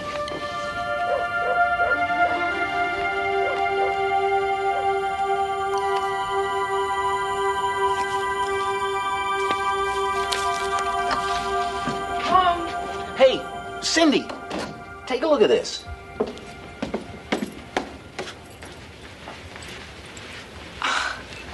Another baseball card. An old one. An old expensive one. I thought you were going to be revising your resume today, Ed. Your interview is tomorrow. You promised you'd try. Yeah, but it's the weirdest coincidence I've ever seen. Paula gave it to me. this guy looks just like me. And what's more, in 1909, this Monty Hanks guy batted .322, had 87 ribbies, and stole 31 bases. Is that weird or what? Or what? No, but those are even the same stats I had my first year up in the majors. That's very interesting. Yeah, I thought I had a bad break. This guy really got shortchanged. His team was in the pennant race late September. He got hit in the face with a pitched ball. Never recovered consciousness. Look, will you pay attention? Your interview is tomorrow, Ed. I think it's a lot more important than some baseball player that died before you were born. You know, Larry Dula is a big fan of yours, and you promised you'd try for me. I will. I'll be fine. That's at 2 o'clock, right? I'll turn on the old charm, get the job, and be home by 7 with a bottle of champagne to celebrate my gainful employment. How's that?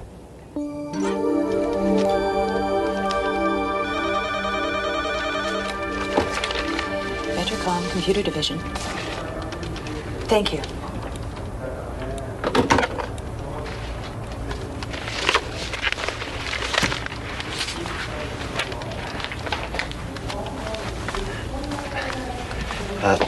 I had a 2 o'clock appointment.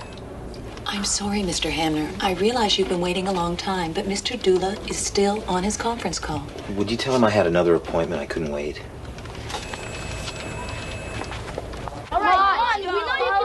Come on, you can strike high, you can get him.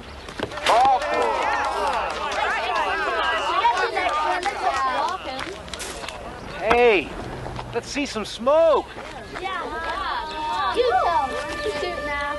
Come on, concentrate. 3 good ones. We go. Right.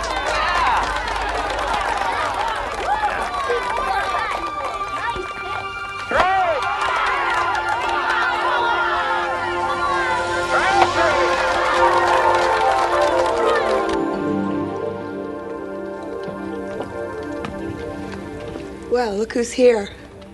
The Rookie of the Year. Oh, I'm late. I'm sorry. Paula's team won the championship. Coach took the kids out for pizza. They wanted me to come along.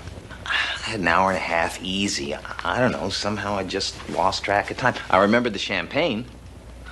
Surprised you didn't pour it over Paula's head. Isn't that how it's done? What did you think we'd celebrate tonight, Ed? You could have had the Vetricom job, but no, you just walked away from it. Maybe it's just as well. I mean,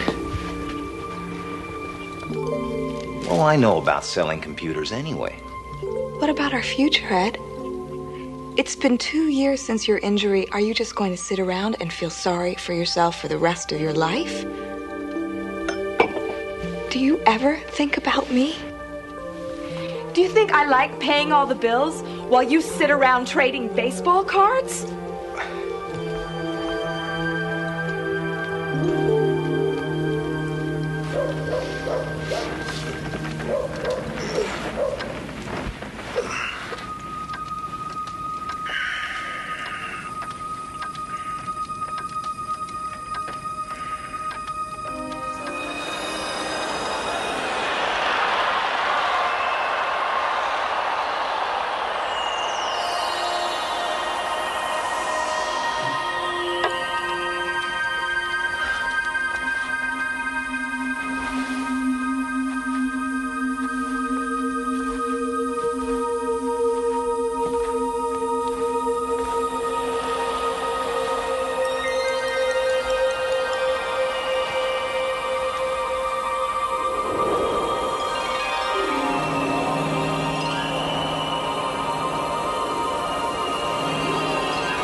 Monty boy, come on, are you all right? You must have one hard head, Monty. I thought that killed you.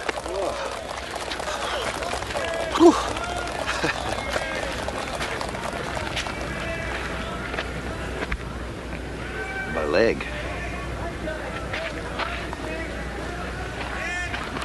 There's nothing wrong with my leg. Of course there's nothing wrong with your leg. It's your damned head that got hit. Maybe I should send Moran in to run for you. No, I'm fine. Well, come on. This ain't no fan dance. Let's play ball. Play ball!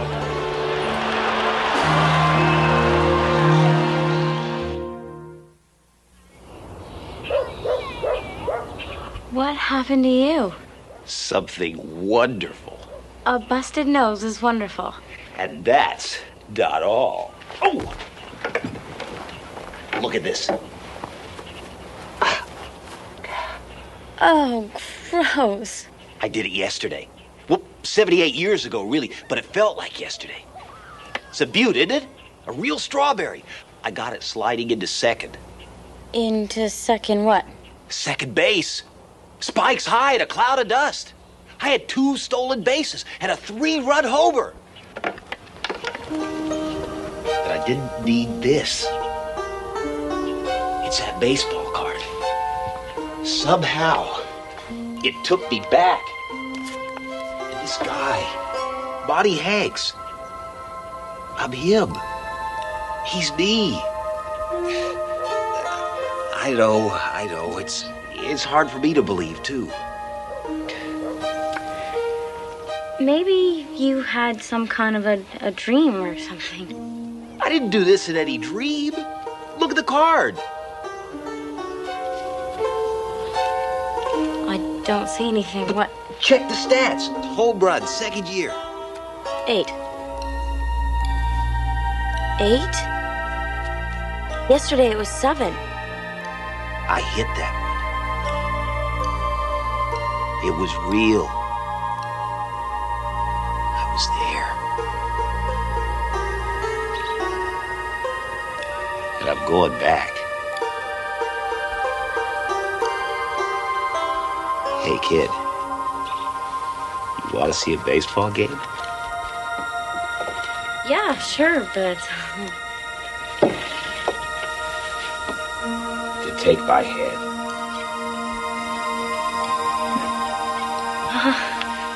I don't know, Ed. This is a little weird. Hold on.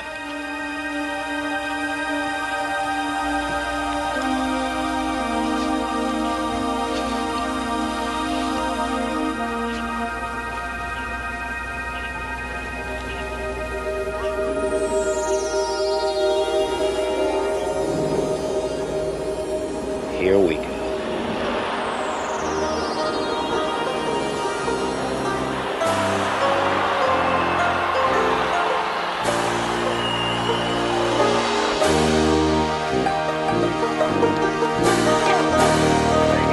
We get rough. Happened, Ed.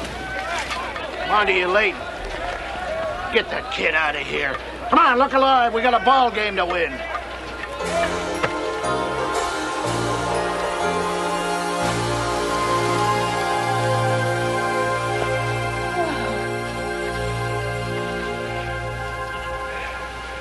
Huh?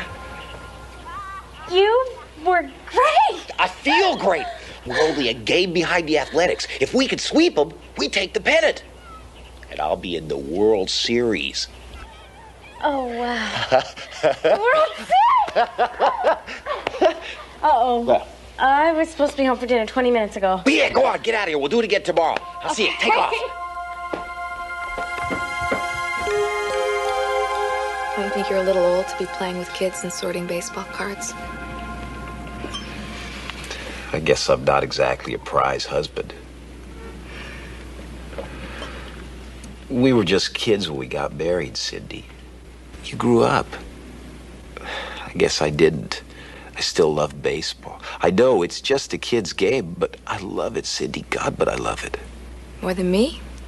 No, not more than you. Can't I have both? I guess not. I talked to Larry Dula. There's a company banquet tomorrow. Their speaker had to cancel, and he asked if you'd fill in. You know, tell a few of your old Tiger stories. I'm having your tux cleaned. You always look so sexy in a tux. I don't know, Sid. Come on, Ed. Once they get to know you, I'm sure they'll find some work for you.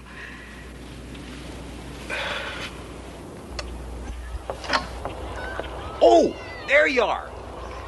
It's an early game today. I didn't want to leave without you. I can't go today. I've got an orthodontist appointment. But today's the big one. We beat the Athletics today. We clinched first place. Yeah, I know, but my mom will never let me get out of it. Especially for something I can't even tell her about. Well, I'll miss you. Won't be the same without you there rooting for me.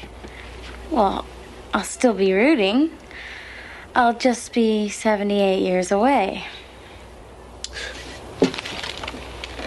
Big dinner party tonight. I'm meeting my future employers. You're gonna be a coach? Computer salesman. Aren't you happier playing ball? It's not that easy, Paula. Not when you're an adult. I have responsibilities. And I was thinking about 1910. It almost seems like you belong there.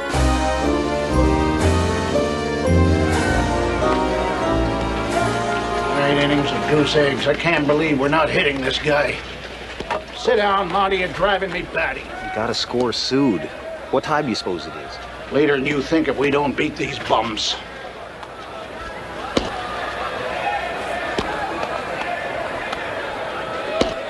Ed?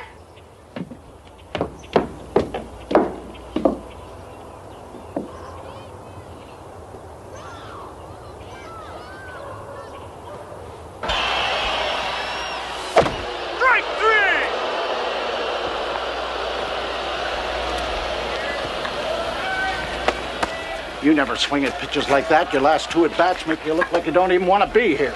Swinging too hard, I guess. Yeah, well, now get out there and hold them. If they can do it to us, we can do it to them. Back, I got a problem. Oh, yeah, me too. If we don't win today, we don't get no pennant. Now, what's your problem? It's my wife. I promised her. Your wife? We're into extra innings. Mac, you don't understand. If I stay here, I stand to lose everything I've got, including my wife. I'm out of extra innings at home. What about here? I'm talking about the World Series.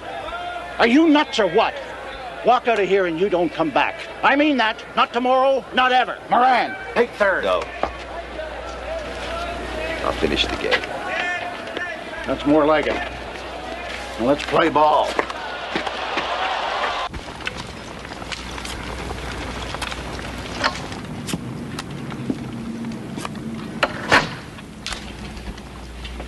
Where's Ed? Don't you knock?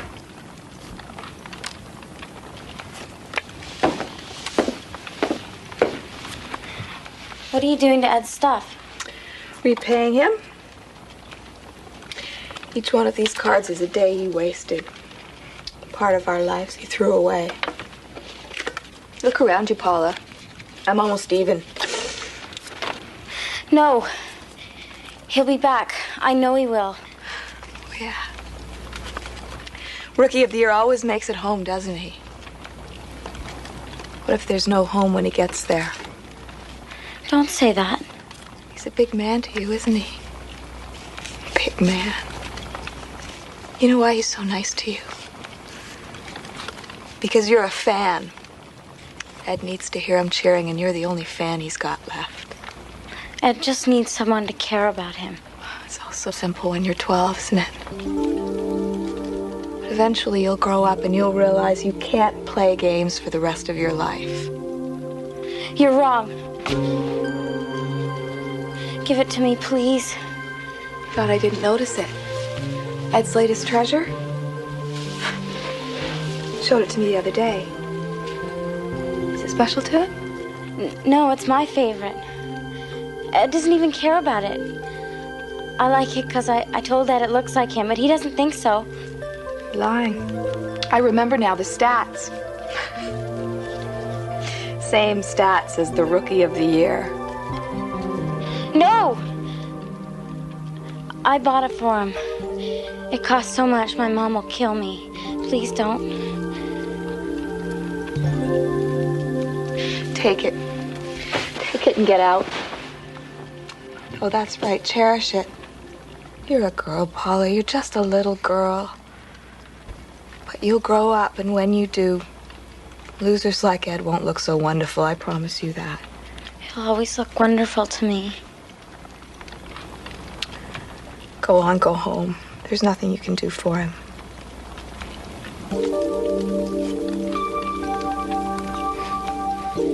Yeah. There is.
I knew you'd do it.